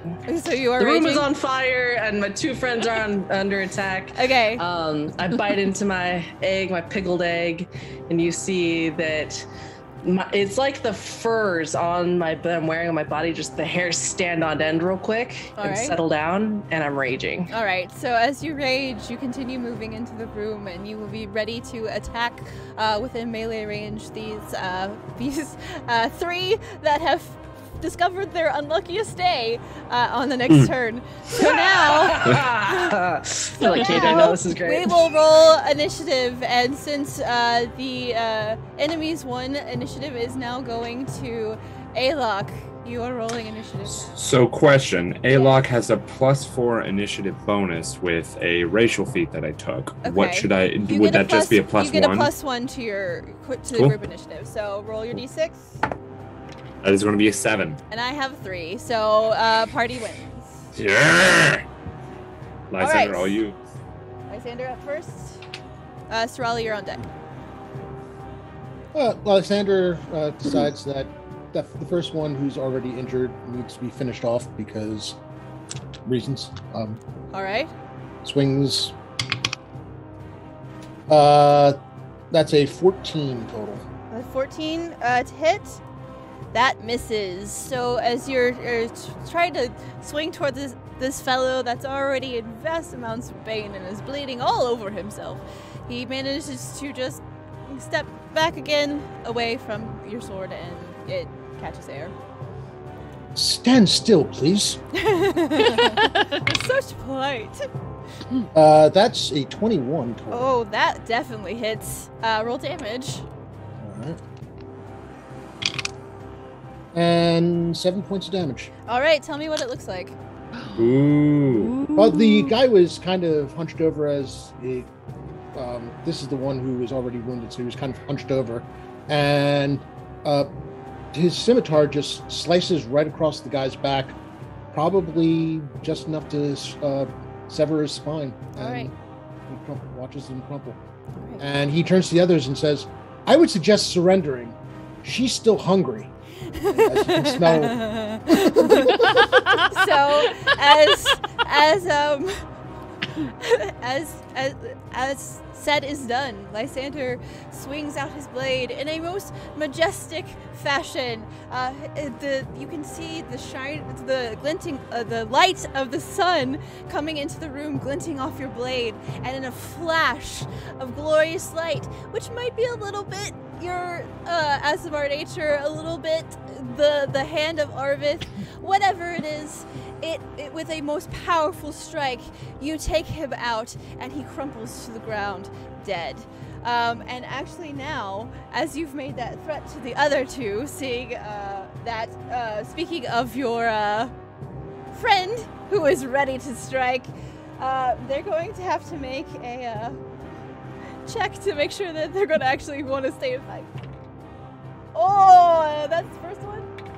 I like breaking eggs. Oh, yeah. They're like, oh no, sorry, we apologize, and they try to like make their way through the room and out the front door.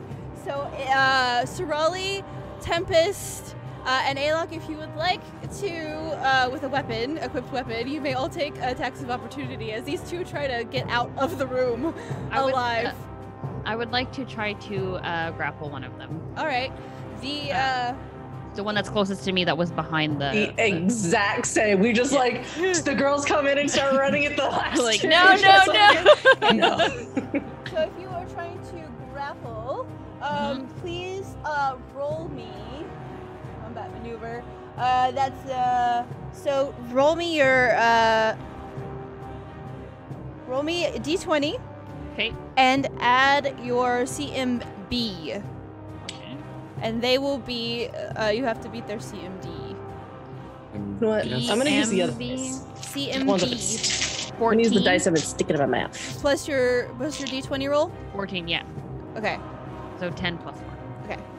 I'm guessing I could not cast a spell. You can't cast a spell as an attack of opportunity. What are with my rolls tonight?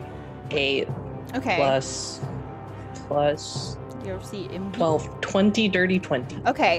So, Sorali, the fellow that you're trying to grapple was the man whose sword was embedded into the ground, and he slips past you. He's a slippery little guy, and he manages to slip past you and continues out towards the door. Tempest, you actually managed to grapple the one that you were reaching for, and you hold him tightly around his arms. No, let me go. I'll be nice. If you break my eggs, I break yours. So he's just kind of trying to struggle against your grip. Alok, would you like to make an attack of opportunity with the one who's trying to make it out the door right now? Sure. He does not have a weapon attached, so he's going to try and just like... Well, the pet. I'm You're just not kidding. going Don't to do like it. this. And he's going to try and grapple You're as gonna try to well grapple him? Okay, so against roll- his burning body. Roll me. Oh my god. Roll me a d20 and add your CMB, please. This is what I'm using my advantage for. Oh, okay. This right here. Okay. Okay. Did one better on the second one. CMB. CMB. That is going to be a 16. Oh, and you managed to grapple him. You're holding him against your burning body. Can you please roll a? Let me see. If I told you that your body was hot, would you hold it against me? Roll me a d6 I have to ask, for damage. how long were you holding on that one? So That was going to be a 4 on the From the die. beginning of Okay, the stream. 4 on the die, so you do 4 damage to that guy as you hold him to you. And he starts screaming in pain as his skin begins to blister under your touch. Ah! All What? right, so If you stop squirming, I'll let you go. But if you keep squirming, I'm not going to. now it's their turn.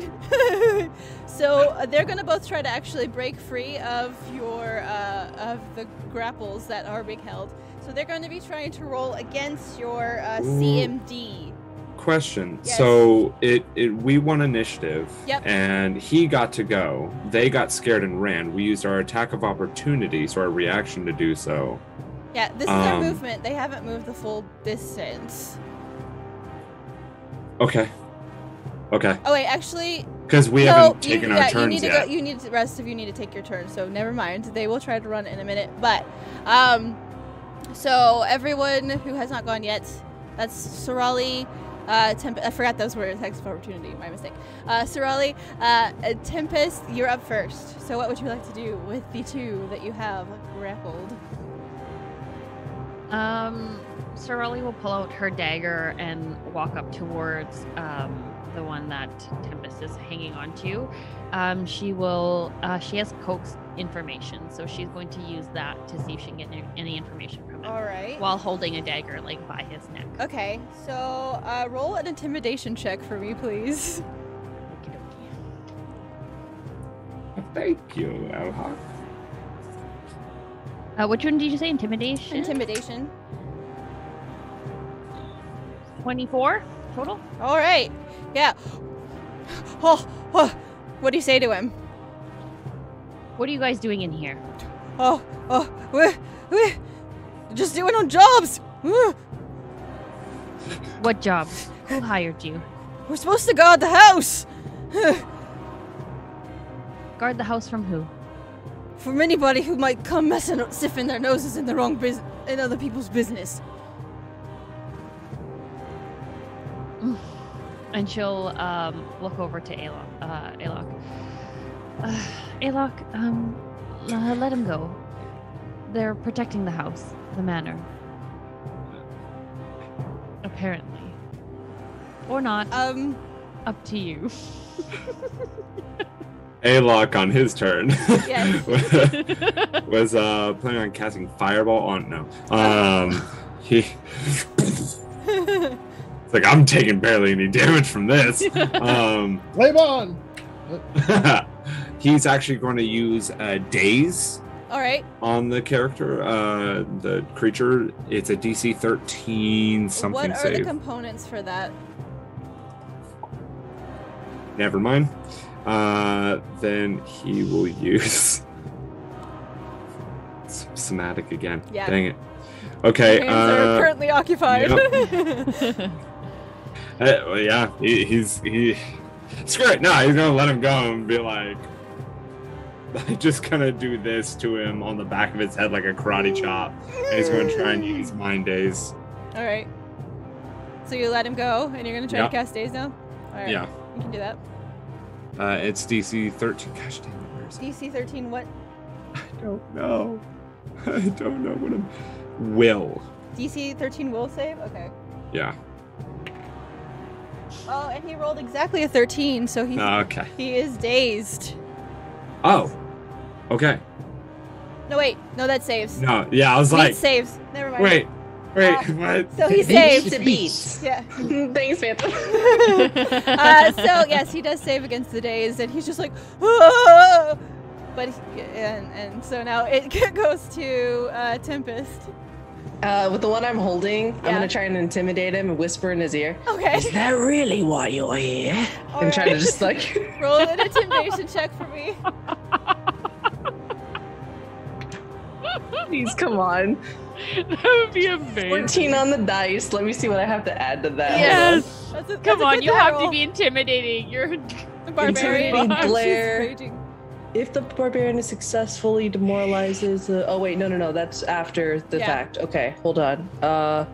Adding charisma to this. No, By add the your way- intimidation skill.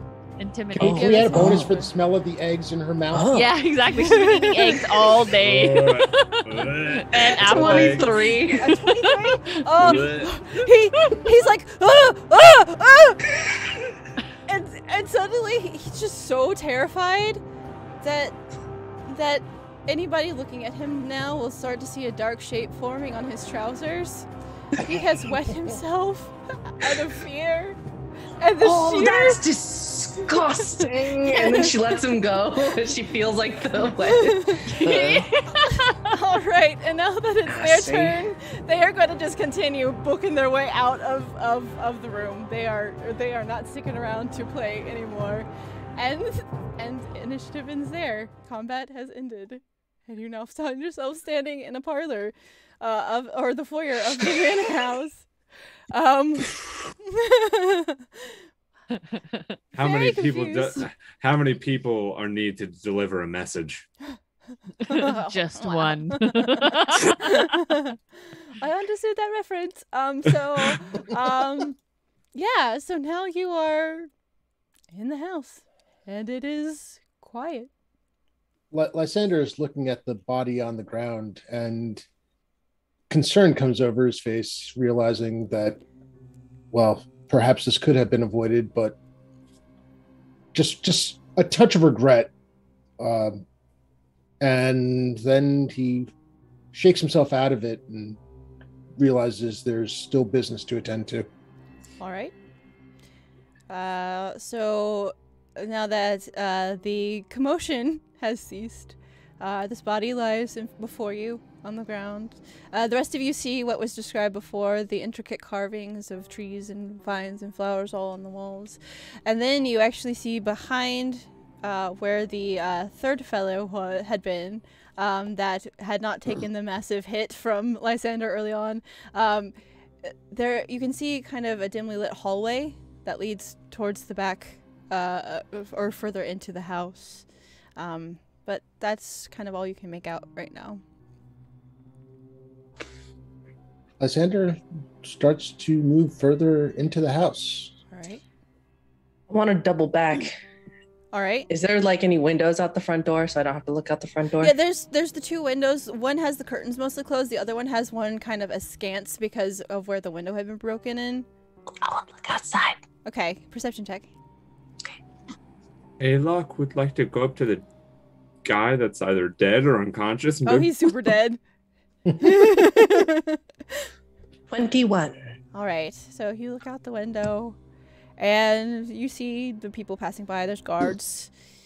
You also catch, for a brief moment, there's a person that seems to be looking your direction, but they continue on down the street. They make eye contact with you and continue on down the street. They look like an average person. They might have just been, looking around. Doesn't Much for the seem... barbarian in the window. Yeah, an odd face pressed toward the window. All right. So, Lysander, you've continued backward into the house? Yes. Well, how much would I know about like the layout of this type of house? You have not been in a house like this before in your time in the city here, so you wouldn't necessarily know anything about it. In that case, he'll keep going down whatever the main hallway, or Right. what he perceives to be the main hallway. Yeah. So you make... Sorelli will follow. Yeah, Right, yep. Lysander as well. And the others, are you following after your other party members, or are you still studying the foyer? Alok will like knock on whatever's closest to him and be like, hello, is there anybody here? And you kind of knock around on the other panels of the walls. You notice the 3 that are opened, like from where the cloaked figures had jumped from, and you can see, inside they're actually like storage type spaces. These there's like shelving deeply inset in these spaces. So there was enough room for a grown adult to be inside as well, with the panel closed, but you can see various linens and things on one shelf, and some like candlesticks and things inside another one. Sorali will catch up to Lysander. Lysander, a bit odd, do you think? The vandalism, if these guys were here to protect the house, do you think that they would be inside? It is possible that they were planning on surprising whoever attacked or was attempting to vandalize. That seemed to be the purpose. I wish they had... I guess they paid no mind to the symbol I wore. I feel regret for the man's death, but he brought it upon himself, sadly. Sorali and Lysander, can you please roll a perception check for me as you make your way down this hallway? I see nothing. Lysander's beauty. You're distracted by his Asimar beauty. Asimar beauty. You're distracted by his ass. Lysander's distracted by the way Sorali's looking at him and sees nothing and hears nothing. Wow, all right. I rolled a 4. All right. And Lysander, what was your roll? Oh no, mine was only a 2. All right, wow. Four, actually 4 with the bonus. You just kind of like, as you make your way, there's candles in sconces all the way kind of down the hallway. Then you can just kind of hear the flames guttering burning on these candles as you're walking down this hallway. You can hear floorboards creak under your feet, but yeah, it's very romantic. You're just so mesmerized by each other that wow, you're just having a moment.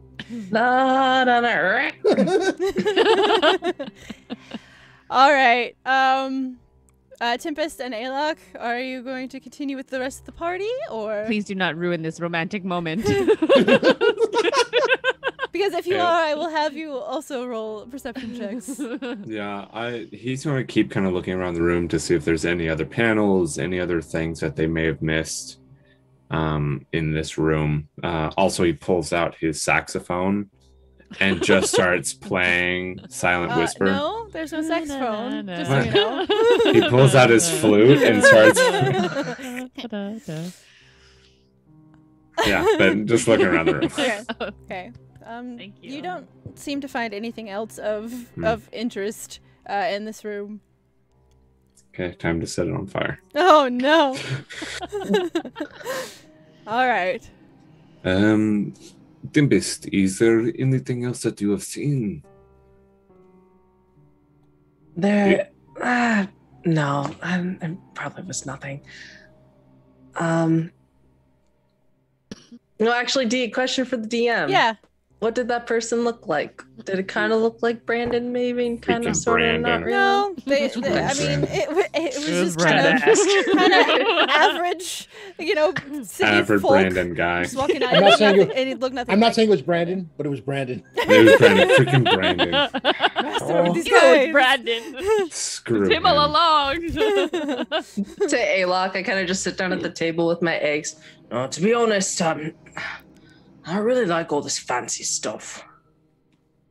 Right. I really get it, But you're one of such high taste and morals. I am surprised by this. Taste. All right. So, Okay. Watch the front door. I will be right back. As he will then walk up the Continue to stairs There's no stairs in this space. He's gonna walk up There's the follow hallway. the group. He's gonna go to the hallway. So as you walk, She's very food motivated, Alok. Just like dang a little piece of meat in front of her. You'll be fine. roll me a perception check there, Alok. Oh. No. No. What'd you No. roll? No. Oh no. Okay. So you Technically, that continue- comes out to a 7, but Yeah. So you all continue down the hallway. Alok is very, very distracted by the noise of Tempest's eating, just like ringing at his ears. he's putting out all the candles as he goes by. But now it's getting dimmer in here. Wait. Lysander and Sorali, since you were at the front of the group and ahead, you actually come into another room that is lit by candlelight, and you actually see a figure sitting in a chair, an armchair, his hands crossed behind his head, his feet propped up on an overstuffed red velvet ottoman.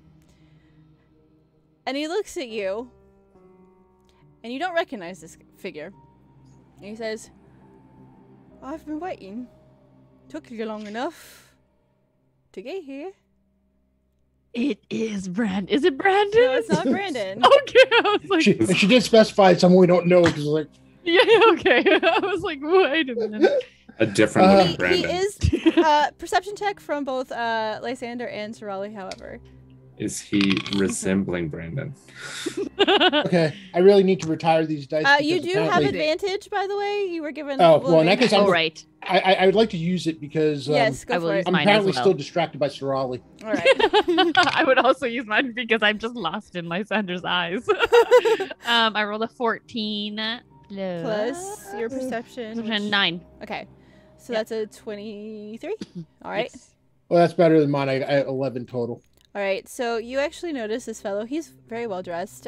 He's wearing leather armor. And he has a black cloak on. The hood is down, of course.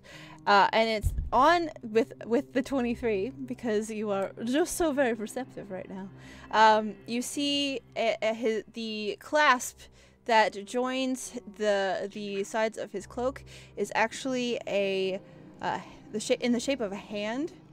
Oh. And it's it looks as if it's like almost like clutching the two sides of the cloak together. Is any significance to that? Is it a symbol or something? Roll for me a knowledge local check, please. Yeah, I have no idea. 7. Pretty sure he's just a handyman. It's a real nice clasp. You're impressed by the craftsmanship.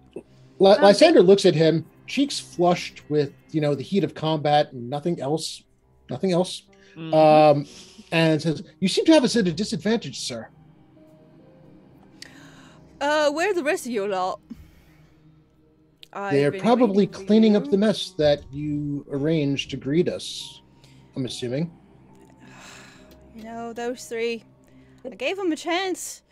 I thought they could move up in the world, but apparently that wasn't going to happen tonight. So, I got some job openings that I'm going to have to fill, it looks like. So, where's the rest of your lot? Are they lagging behind, or did my men actually do their job right? Noticing that they're like missing, I walk again, like, guys. Sorali will step forward, and her hood was up this whole time, so she'll kind of pull her hood down and look at him. How is it that you know that there is more than just 2 of us? Oh, so here's the thing. You're getting to be a little bit, well known.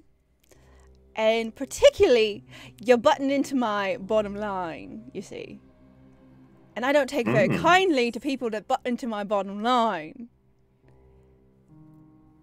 All these little things that you've been helping people with. You've been messing with my men. Keep winding up with fewer men. And good men are hard to come by, as you can already tell, I'm sure, since you're still alive. So, Yeah, one of them pissed themselves as I walked in. Gross. I will keep that in mind when we deal with him personally. Anyway, as I said, I don't take too kindly to people messing with my bottom line. So, you get 3 choices here. First choice is you can join me. Clearly, you're talented, and I could use good fighters on my side. Second choice, you can go back to whatever the hells you came from. You in particular, dear, I would guess. Pointing at ThtrEvie. Oh. If I heard that in the room, I immediately just hand axe. Excuse you. What did you just say? Horns. Better watch your tongue before I cut it out of your head. Lysander. Third choice, he's like completely nonplussed by this. Third choice is you can meet the business end of my blade. Now, I don't like the messy choice. Got a lot of cleanup, and I'm not a big fan of cleanup. So, those are your options. Make them. So, Alok hasn't really come forward in the group. He's kind of stayed more in the doorway area as Tempest went by him, and he's kind of getting a survey of the room. What does it look like? And from what you tell me, I might ask further questions. Okay, so roll me a perception check. Actually, no. I will roll the perception check this time for you. Thank you. Thank you. Oh, that's good. I was like, I trust your rolls way better than mine. So, now that you're actually getting a lay of the room, you can actually see there are other figures in this room. They're back in the very shadowed corners, but you see 4 other figures standing around him quietly. They're not focused anywhere in particular. They're just kind of standing there. And a 5th figure stands before a rear door, dressed in a long, deep crimson robe. She has her gaze focused on the party, but her eyes are specifically focused on you, Alok. And you catch You're so handsome. the light. No. Her eyes catch the light, so you're able to see No. the reflection of her eyes. Mark. Nella or Nala. Thank you. That gives No. you 2 advantages. Oh no. Disadvantage to everyone, but advantage to DM. Oh, Mark! I thought we were friends. All right, Wow. everyone. Okay, well there goes my advantage. So, Glad I used mine already. make I know, a me too. choice.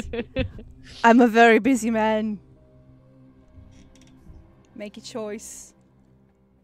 Lysander looks, I mean, as soon as he suggests that we join him, Lysander looks down at his holy symbol just to make sure that it's still there and showing, Yep, it's and is about to retort when he insults Sorali, and then Tempest, he turns to Tempest and says, if you know who we are, what possible reason do you think what could possibly have crossed your mind to think we would join you, sir? And he points his blade directly at the guy in challenge. All right. Oi, And with oi, that- oi, oi. Roll for initiative. Sorali and I like Boop, ba-doop, boop, back ba-doop. up. How about we take Close the 50-50? And then that's when I pull out my battle axe. And then splitting you in half. Come on. All right. But that would Thank you. be, let's see, to Alok, because Alok actually won last advantage, so or Okay. initiative, so he rolls again. Aw, That's a thanks, 4. Lee. Okay, we have a 5. Aw. Nullifies my disadvantage. Our fellow here in the chair. So he says, "We'll have it your way then." And he stands up and he pulls his blade and he says, "Celia, it's time to go. Boys and Sandy, deal with them." And so he turns around and walks toward the woman in the red robes, the deep crimson robes. And you see her eyes begin to glow a little bit. And I need everybody to do a perception check really quickly for me. Good. This is going to be high. Oh, it was high. 25. All right. Everyone else? So now 23. Lysander is completely distracted by the fact that Sarali was insulted. Uh-huh. I can't roll perception check in this game to apparently save my life. Yeah. All right. Oh no. Okay, you got a 23, Sarali? Is that what you said? Yes. Okay. 27. Very good. Okay, Aw. so then Sarali, Tempest, and Alok, you all see something very strange. This woman, she makes a gesture as she's beginning to cast a spell, and you notice on her wrists and on the center of her forehead there are strange runes marking them that are aglow. And as she begins to cast, she is going to cast, where is that? There it is. All right. So she casts something. And in an instant, you all feel yourselves slow to a full stop. You cannot move. Well, At all? that's unfortunate. Okay. I have So evasion. you cannot does that? move. No, does that- there's No. nope. Everything stops. And in a moment, time returns to normal. And she and the man who spoke to you are gone. I'm so pissed. I rage. All right. Yeah. Good question. Now, the remaining people in the room, including Sandy, move towards you. I believe Lysander and Sarali were the closest, so they're going to close the distance to attack. First one is going to attack Lysander. That is a 28 to hit. That hits. All right, so you take 6 points of damage. All right, and the next one will attack Lysander as well. That one misses with a 12. So he moves forward very confidently and then just trips over his own feet. He's just like, he's clearly one of these guys that the mysterious man was not too happy with. One of the other fellows swings out at Sarali with a 13 to hit. I don't think that hits you. Nope. Okay. 14. So he swings a great club out at you and just catches air. You're just too dexterous, and you slip past as he swings his club down and it crashes to the ground. Lastly, another attack. That is a 29 to hit on Sarali, which I know hits. And that's 6 points of damage. She makes another strike at... This is Sandy, by the way. She makes another strike at Sarali. That's a 29 to hit again. And that is another 8 points of damage. So 6 and then 8, right? Mm-hmm. Okay. All right. Now it is the party's turn. What would you like to do? And this has to be the quickest combat of all times. Let's do it. So Sandy's the only one that was named, so I'm assuming Sandy's in charge. That would be Lysander's first target. Okay, so you're gonna ignore the two that have come in towards you and attack towards Sandy. Well, they're all kind of really close anyway, correct? Yep. I mean, Yeah, where she's, they're right all beside- surrounded around Yeah. you and Sarali. Yeah, I mean, he's going to try to protect her anyway. So All right. That was because we made a connection in the hallway. Ace, Sorali's probably the only female that Lysander feels confident around. That's good. Possibly because Tempest, scares him a little. All right. AC 25. You hit. Yeah, you hit. How much damage? Let's see. That is 10 points of damage. All right. First attack. Okay, on your second attack? AC 17. That misses. So as you swing your scimitar out for the first attack, you see it catches right at where the armor that Sandy is wearing joints on her shoulder, and your blade actually sinks in right there. Okay, next up is Sorali.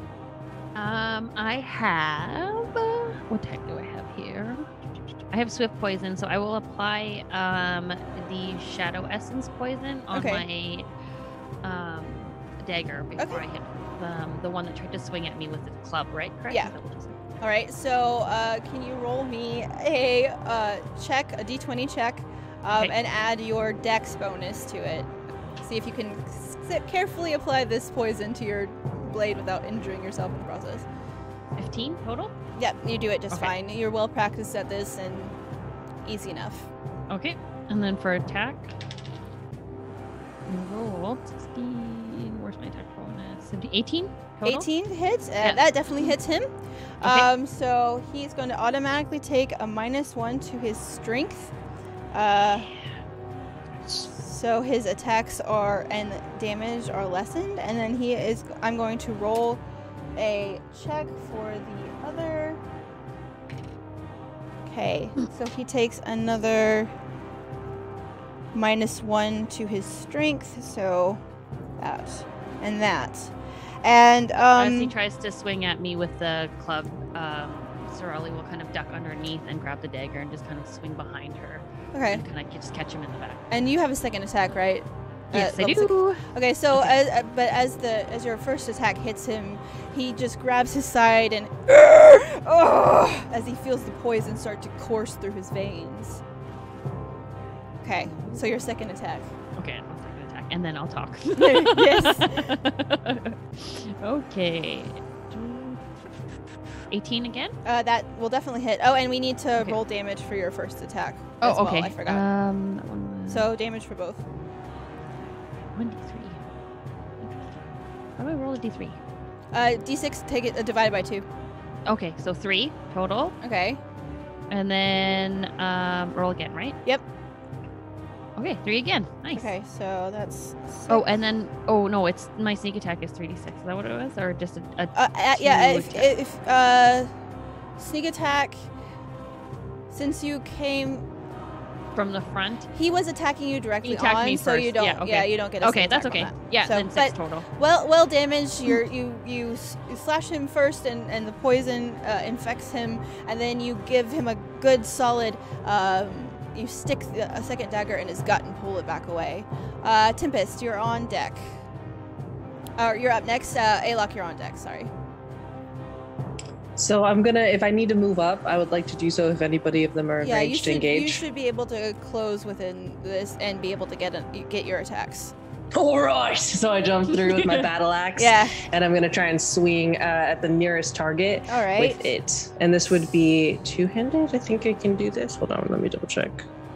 So you'd have to drop your shield if you're attacking two-handed, just so you know. Oh no, that's probably a bad idea. Single-handed battle axe. We'll go in axe and board. All right. Ink. 17 to hit.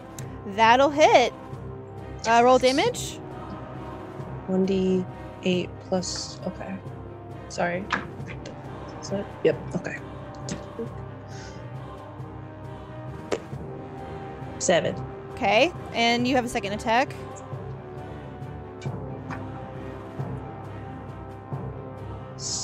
Oh, nowhere to go. To hit. 14. That'll hit. Yes. 10. Tell me what it looks like. So with the first slash, she's gonna go ahead and just slice into his chest a bit. And then as she drags it down, she's going to...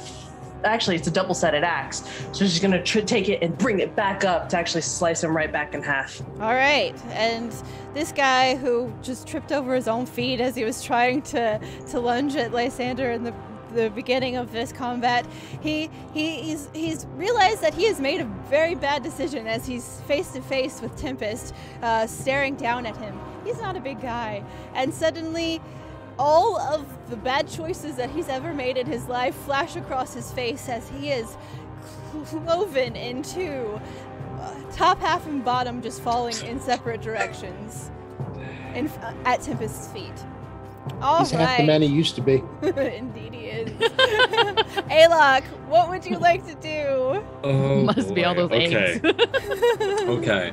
After much thought, careful considering, and looking amongst the party, Alok would like to kind of move in a way. Can I get a clear sight of a major amount of the enemies? Are they backed into a certain area? Well, since Sorali and Lysander are currently in combat with all of them, basically, they're all kind of gathered around Lysander and Sorali. So there's one that's directly in front of Sorali here. There's the two halves of the guy that Tempest just finished off over here. Cool. And then the other two are kind of almost side by side. The one that's still standing in front of Sorali, in front of Lysander. So that's kind of like that. Can I get somewhat of a line on at least two of them? Two or three of them? If you move like 10 feet to your left, and Perfect. you can get an angle where you won't hit any of your party members, but you will have a clear sign of attack on them. It's not that I need to do this spell for a line, it's just for me knowing that Alok would need to get a good sight. It's like, good, hang on. Here we go. Want to help me? As he's like, spit. And then he's going to pull the rune down from the orb and draw a circle in the air, and then pull his hands back, and then open. Okay. As he opens it, a crocodile falls onto at least two of them that I can see. All right. Right there. And I'm going to yell out to the crocodile.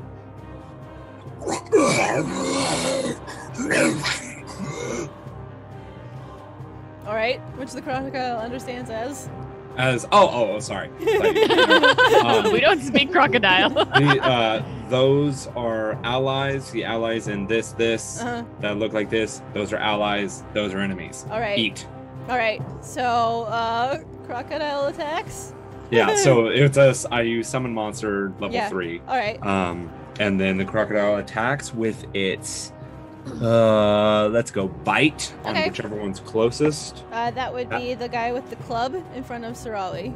Perfect. Dirty 20 to hit. That'll definitely hit.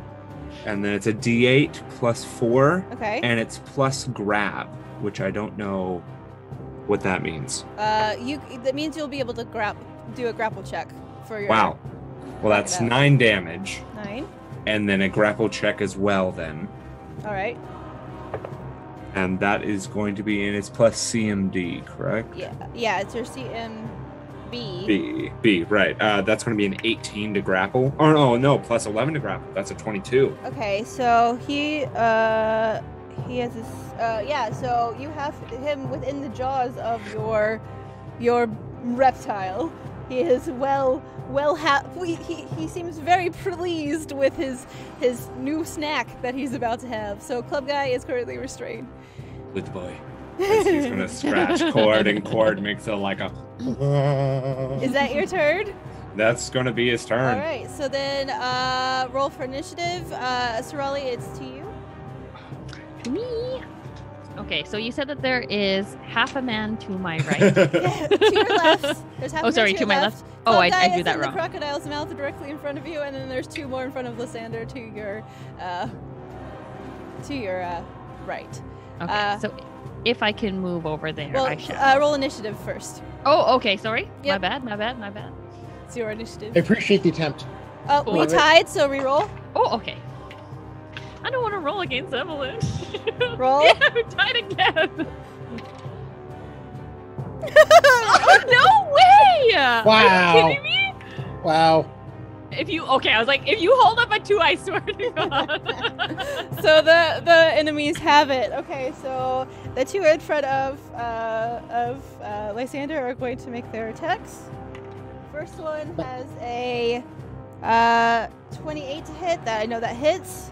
And Sandy I forgot rolls about her. a 28 to hit as well. So those both Alright. hit. So 5 points of damage from the first fellow, and then that wrong die, and then 7 points of damage from Sandy's first attack. Sandy's going to take another attack, but this time she's actually going to turn towards Sorali, and that is a 19 to hit. Wow. Yep, hits. Okay. And that's a 6 points of damage from Sandy to Sorali. All right. And then we have the club guy that's currently restrained. He's going to try to break free, but his strength has been vastly decreased because of the poison that has been running through his veins. And it shows. He is not able to. He struggles, trying to. He's actually trying to like wedge his club into the croc's mouth to open it, but he just can't quite do it. And the croc is just holding on tight. All right, so it goes to Lysander. Your attack. Still attacking Sandy. All right. That is an AC 23. That'll hit.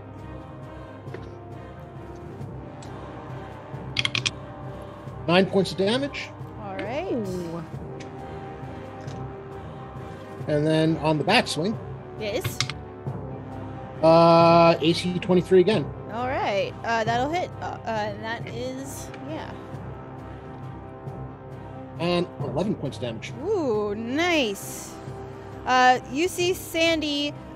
She's not looking very happy. And actually, as you hit that second powerful blow against her, you hear something odd that you would not expect from a woman that looks like Sandy. You actually hear what sounds like the sound of a tiger in pain as she roars Oh. out in pain. Okay. Yeah. All right, so that's Lysander's turn. It goes to Sorali. Okay, question, DM. Yes. Am I able to do sneak attack on the guy that's being grappled by? Yes, you can. You can definitely Okay, sneak so attack. I shall do that. Because he's very distracted by trying to get himself out of this croc's mouth. He does not want to be there. 15. Did you see you have an advantage from Obsidian, Robert? No, I had missed that. Yes. Okay. I'll Okay, keep that 7 for the next one. 17 to hit. 17 to hit on club guy. He is flat-footed right now. Yes. Yes, Okay. that hits.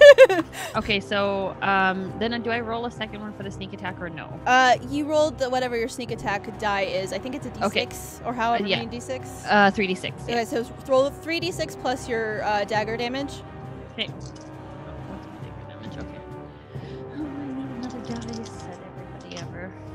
So, Oh, nice. Okay, so 3, 10. okay, tell me what it looks 16. like. You don't even have to 16 keep going. Snap. Oh, okay. So, Where is he grappled? So by he crocodile? the crocodile actually has him kind of around his upper part, so his shoulders and his arms, because he's been trying to get the club in. So Okay. his head is here, and his lower torso and legs are hanging out towards you right now. Okay, so Sorali is currently standing. As she kind of swings her dagger down, she aims right for the neck, trying to sever the spinal cord. Mm. She'll come down and whack him right in the neck, and then with her other hand, push it down even further. Oh yes. Nice. So Sorali's just flips her dagger in her hand. She's done this 1,000 times, and she just and she just jams that dagger right into his neck and pushes it down with additional force, and you just hear him go as he falls limp in the crocodile's mouth. And the crocodile, now that he has a nice snack, is just going to chomp down And Question for Alog. If, however, have we been together long enough as a group that I could like a pat with a attack? Okay. Oh yeah. Then I'll give like a good boy. the crocodile strangely kind of wags its tail a little bit as it is very pleased with the treat that has been given from the rogue. Okay, so now you have a second attack, Sorali. So where would you like to send your second attack? You still have the two in front of Lysander, including Sandy, who is currently closest to you. I'll attack Sandy then. All right. Give it a go. You dare kill her. 15 to hit. That's gonna miss. So Okay. you, so proud of the moment you've had just destroying this guy who just dared swing a club at you. You jab your other dagger out towards Sandy, and she dodges deftly away from the blade. All right, next up, Tempest. What would you like to do? I would like to attack the nearest target. Okay, so closest to you now, you'll have to move around our crocodile friend who is enjoying a tasty, tasty snack of human, and go towards Sandy. She is the next closest. And actually, if you move around behind her like you would to be able to get to her, you will be flanking her, so that will put her flat-footed. I would like to do just that. Okay, so Nice. you are behind her now. Roll to attack. Get my sheet up real quick. Pat gave Tempest and Sorali 2 advantages if you did not see those, so you each have to. Yo, nice. I'll be sure to use them just in case. And I'm gonna definitely use one of those just in case. Did I only have one?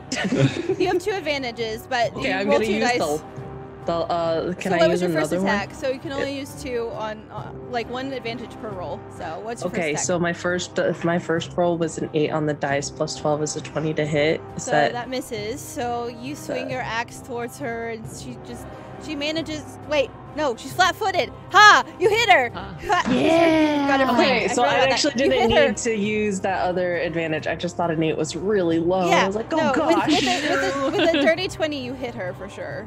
Oh, from snacks. behind, Okay. Because she's not paying attention to you. She's distracted. Okay. So, And and your then- second attack? then we'll roll Second the damage. attack is going to be hiya. Another 8 on the dice, so Both hit. Something. So roll your damage. it's D8. That's it. Think. Oh my god, so that's a 1, 6 on the first one, Okay. and 8 on the second one, Okay, so 14. All right, and again, you hear this strange guttural cry of a wounded animal as your axe just sinks into her side and then her shoulder as you pull it from it and then sink it back in. All right, now we are to Alok. What would you like to do, Alok? Okay, so here's a question for the DM. How far am I from Sandy? You are currently about 15, Shoot. 20 feet from her. Okay, so I wouldn't be able to get to her and cast a spell. You can close some of the distance, but no, you wouldn't be able to Okay. cast a spell. Well, then at that point, because summon monster only lasts for 1 round, Okay. the crocodile And- turns into ash. And you just see the head and the lower half of the guy with the club just collapse onto the floor.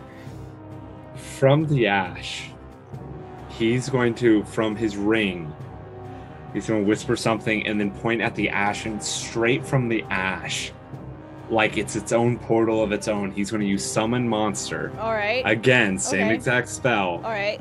except for I didn't read the spell quite right, and Uh-huh. I'm able to pick from the 4th level list. All right. So I'm going to summon a... Here we are. Yes, a Deinonychus. A dinosaur. Dinosaurs, you've never seen one, so Fine. you cannot summon one. Dang it. Aw. Okay, fine. It has to be something you have seen before. How Wow. horrible. Then I'll summon a Pterodon, a different That's it. type of... No, Okay. no dinosaurs. Okay. Really feel like I'm being gypped here. I feel they're marching orders in place here. He's like, perfect, John's not here, dinosaur. Then I'll summon... I can't technically summon a hellhound. Ah! Okay, fine. I'll summon a dire wolf then. Oh, okay. To lunge from the ashes and just Nice. like a jaw Strikes out style towards bite. Sandy. Yeah. All right. Roll your Okay. attack. It's a dinosaur dire wolf. Okay, that is oh, that's rough. No, that's going to be a 19 to hit. On Sandy? Yeah. Well, your dire wolf is behind Sandy Mhm. with Tempest, so a 19 hits. Okay. Oh my gosh. I don't know what this can do. This is see, I was reading so much on that dinosaur. I'm like, oh my gosh, I got it. Oh dang, 8 on the die, so that's going to be 14 plus trip. That's multiplied by Pathfinder rules. That would be only for a critical. You don't have that, so it's 14. Cool. 14 damage then. All right. That takes down to. All right. -5. Awesome. You're chipping away. You see the dire wolf just take a giant bite out of Sandy's side, and once again. Suck that lion. Yeah, that'll end Alok's turn. All He's right. gonna get a little bit closer to the action, probably about All right. 10 feet. That is initiative goes to Tempest, and we are rolling initiative. Don't fail me now, little buddy. D6. Positive affirmation to the dice, always good. Have any of us the won a single baddies round of have it. initiative? Huh? Have any of us won a single round of initiative? We're Hey, rolling locked in against earlier. Evelyn. Come Come on. Right, It's just not fair. Yeah. So Sandy's gonna take her first attack at advantage against Lysander. Oh no! Don't say no. Oh, no. Okay. No. Roll for Lysander's cover. not handing off his toys to anyone this time. No. No. Oh, don't do that to me. Okay, that is a crit. Let me Crit get out fail? my critical tables. Crit fail, right? Ooh, Crit wait. fail. You said crit fail. The dire wolf is going to give its life in a heroic Not bad, not bad. Okay, so. as Lilith comes from nowhere and sets it on fire. Okay. All right. One time. It happened one time. You know. So, that thing's on fire. as Sandy You did reaches that? You out actually did that? with I did. her blade. Almost got me. Almost. When Sandy reaches out with her blade.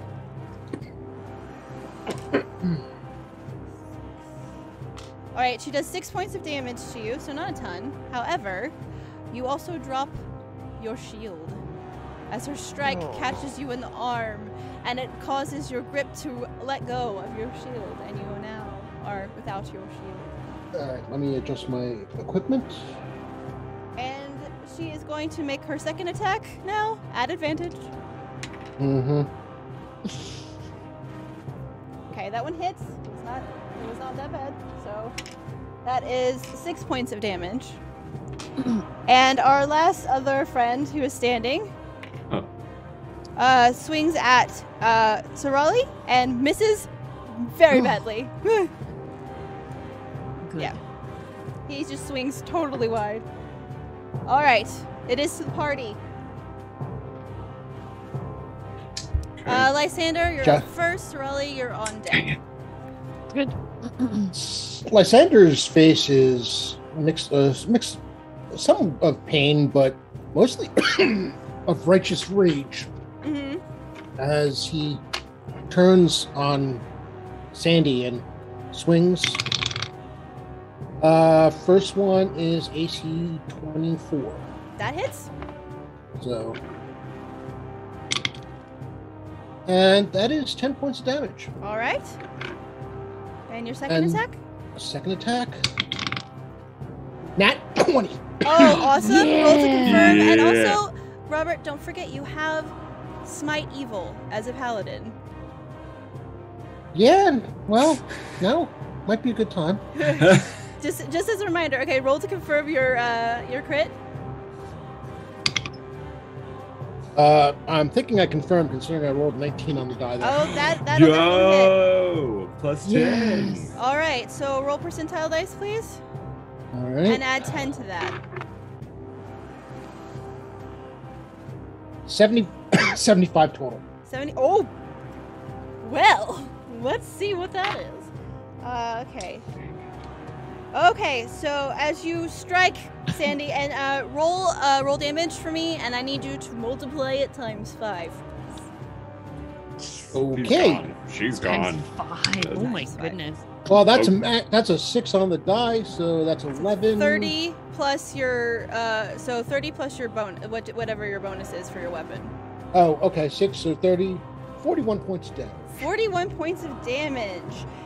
All right, and you see she cries out in massive amounts of pain. But not only that, she drops all of her weapons, and you notice something that happens. She's still standing, though she looks greatly wounded, but her skin begins to bubble and roil as the visage of Sandy the human falls away. And you see before you a creature with long fangs and backward hands Yeah, freak. and stripes, orange and black stripes covering the fur of this creature. You see Sandy for what she really is. And your second attack, Lysander, because I believe that was your first, wasn't it? No, that was was your that second? was the second time. Okay. Then to Sorali. Oh my You got this, Sarali. No big deal. Okay. Mother. I'm sorry, I was laughing because DM Dingbat said Brandon. Again. He strikes again. I will do the swift poison if I can again. Yep. You may Okay, so roll definitely for a do dex, you said? that. So yeah, do a dex check. Okay, so 13 plus... Just my dex, right? Yeah, just your dex. Bonus. Where are you? 13... 17 total? Yeah, you with ease are able Okay. to apply that poison. Okay, and then I'll attack the one, whoever's closest. Sandy's to me, still Sandy. closest to you, and the other one is Okay. on the other side of Sandy. So Okay, so 16 total to hit. 16 to hit. Yeah. That's gonna miss. Okay. But your second attack? Okay. No, that's gonna miss too. Okay. 13, only 13. All right. So next up is Tempest, and remember, Tempest and the direwolf are still flanking. And Josh, just so you know, because the direwolf is now out, he can make his attack, and you will still be able to cast a spell because he is an independent acting figure now. A summon monster only lasts for 1 round, so I okay. assume that when it comes back to my turn, they Okay. disappear. Yep. Oh, shoot, okay. All right, Tempest, you're up. Alok, prepare. All right. Here we go. And I still think you have 1 advantage, right, Tempest? Did you use Yes. both of yours last time? I think she only used one. Yes, I only used one. Okay, then you do have advantage on your if you want to use it on either one of your attacks. Well, I'm hoping a 22 will hit. Oh, that's definitely gonna hit. So Oh, okay. because Completely misses. once again Just you're 10 on the flanking dice, her. so it's like Okay, and roll your damage, please. wrong dice. That's D8. There we go. Ink. 10. Oh yeah, tell me what it looks like. How do you Stop. destroy Sandy? Oh. Stop it! I want to behead her. I want this Yeah. tiger head on my wall. No, I wouldn't put it on my wall. That's really mean to Sandy. Yeah, I'll slice her head off. All right, Just whoosh. Feel free to be mean to Sandy. and Sandy I'm okay with that. will is fighting Sorali, and as you move forward and you swing, you cleave her head from the shoulders, but as the head spins around, her eyes focus directly on you as the light of life extinguishes from her eyes and her body falls, and her head rolls about 10 feet and lands at Alok's feet. Or 15 feet and rolls at Alok's feet. Lysander smiles at Tempest in acknowledgement. And fear. All right. Mild fear. So, He's trying to get past that. Tempest, Yeah. you still have another attack. You are close to the last standing fellow. if he's within reach, I would like to then. Yes. You're definitely, yeah. Okay. Here we go. A bink. 17 to hit. That'll hit. And roll damage.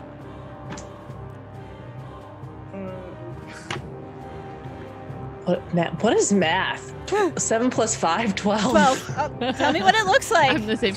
Yay! Streak. Okay. All right. So I'm actually going to carry my swing. So I'm going to decapitate. Cadavidate. Both of them at the same time. So, as you saw before, the light of Sandy extinguished from her eyes, and her head rolled to Alok's feet. The head of this other guy who was just, trying to do his job. It is cleaved from his shoulders as a spray of blood gouts into the air, and his head just rolls in the opposite direction from the sheer force of your swing, and all falls silent in the room.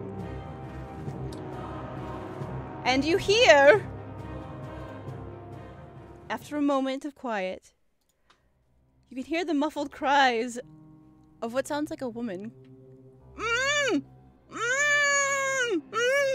Fireball. No. Perception check from everybody, please. Okay. Oh, that's a nat 1. Oh, Okay. sure. Now I roll a nat 20 on a perception check. Perfect. Okay, so Wonderful. 17. okay. All my perception checks up until that did not equal a 20 total. Lysander, what'd you get? Tempest? I rolled 20 total. No, I got you. Tempest, what did you? Dirty 20. Okay. So Lysander spots this. Back in the far corner of the room where the light isn't quite hitting, but somehow his Aasimar vision, it just allows him to hone in on this. But there is a woman tied, bound, and gagged to a chair at the back corner of the room, and she's crying out. Her eyes are full of terror. Lysander rushes to her side and moves to, get the gag off of her first, and then start working the ropes. All right. As you do that, I need everyone, if you are coming towards with Lysander, I need everyone to roll a knowledge local check, please. Turns out I still have a direwolf. Including me, or just the Including others? you, yeah, including you. Everyone. Knowledge local. 10. What do I have? 3. 4. Okay. I think 17. Okay. Sorali? Alphabets. That's going to be a 15 for me. Okay. Alok? Is that 13? All right. So Alok and Sorali, you recognize this woman immediately. This woman is Lady Carolina Doloran, the future Empress of the Divine City and the Anointed Empire. As Lysander frees the gag from her mouth. Oh, thank you. I don't know what I would have done without you. There are terrible things afoot in this city, and I need your help. And that's where we're going to end tonight. Nice. Thank you, hungry? Do you everyone. want pickled eggs? You know what this means? we got pickled eggs. How long have you been here? You know what this means? We get What? to do this again. You know what this means? We have to do this again. We have to do it again. Alok bows Thank to you, the Empress. everybody. Thank you, Evie. Thank you, Thank Evie. you, You Evie. were absolutely That was amazing. Evelyn, it was so alright. much I mean, fun. it Get the was- hell it out of was here. okay. Fantastic. What? Fantastic. I'm gonna come down Absolutely there. fascinating. I'm just kidding. All right. So that is where we're going. wait, to end wrong way. tonight. Vivi, you can go when like as soon as you need to go. Okay. Yeah, Yep. Vivi, get out. Just leave your camera on so the stuff stays up like normal. Bye, guys. Thank you. Thank you so much. You're Have Bye, a good Vivi. one. Gosh, All that was right. awesome. Now, for It was so everybody who's fun. still here, reminder, we do have our normal Lore Masters Arcanum tomorrow night, and we will be back on Sunday with more Rise of the Rune Lords. And yes, thank you all so much for joining us. We really appreciate it. And this was my first time doing something live on stream, and I'm Yeah. so excited. Yes! You And did you did great. amazing. I'm still You here. were You're absolutely Phoebe. fantastic. Absolutely amazing. Thank I just you want to so say that much. before I leave. Absolutely amazing. Thank you. All right. So Man. with that, I'm gonna end the stream. So thank you, No. everyone. Wait. All the mad Wait, can we chatters for rate joining anyone? us. Wait. We need to. Wait, we did- have things to do. Yes, we have do things need to do. rate somebody, and we need to do the thing we always do. Hey, wait, can I What? do stream MVP? I want it to go to Evelyn. Goodbye, I'm going. So, if you have joined us this evening for this adventure through the Divine City, and you haven't followed yet, or if you've been following and you have not yet subscribed, or even more disastrous, if you've subscribed in the past but your subscription has lapsed, we have one question for you. What are you doing? Now, Come Who are we on, gonna give us raid? a follow. who should we raid? I see actually, Troll before Lord we- up. I haven't Troll Lord Games. I think it'd be hilarious if we raid them back. Yeah, actually, before Say. we do that, though, can we Announcements. finish the announcement that I Yes. teased earlier? Yes. So, do your announcement. on Monday, on the stream of our lovely and wonderful Time Lord wife, Kayla, Yeah. we will have session 0 of a new Greyhawk campaign that running Castles and Crusades that I will be castle keeping. She will be one of the players, and we've assembled a great cast. And 6 p.m. Eastern on Monday, session 0. Please come join us. We're going to have a lot of fun. Yes. More Greyhawk. Always good. Yay. I'm super excited. Awesome. And if you guys want to catch Children of Dirt, my stream, it's also on Monday, starting next week at 7:30 p.m. Eastern till 11:30 p.m. So I'd love to have you guys. I mean, the only Always thing good that I'm stuff. doing is Wednesday right now, other than like we'll hopefully have Monday, Wednesday, Sunday. But right now, consistently is the Wednesday game. I doubt that a lot of people will be able to make it because it's like 12 p.m. Pacific Standard Time. But Yeah. I mean, Super it sounds early. awesome to me. I could do that. I'll be there. Totally. All right, y'all. Well, we're going to head over to Troll Lord Games, so let's show them some love. And thank you all for joining us this evening, and we hope we see you again tomorrow night. Bye, friends. Love you guys. Bye. Bye. Yay! Oh, Weeby, high five.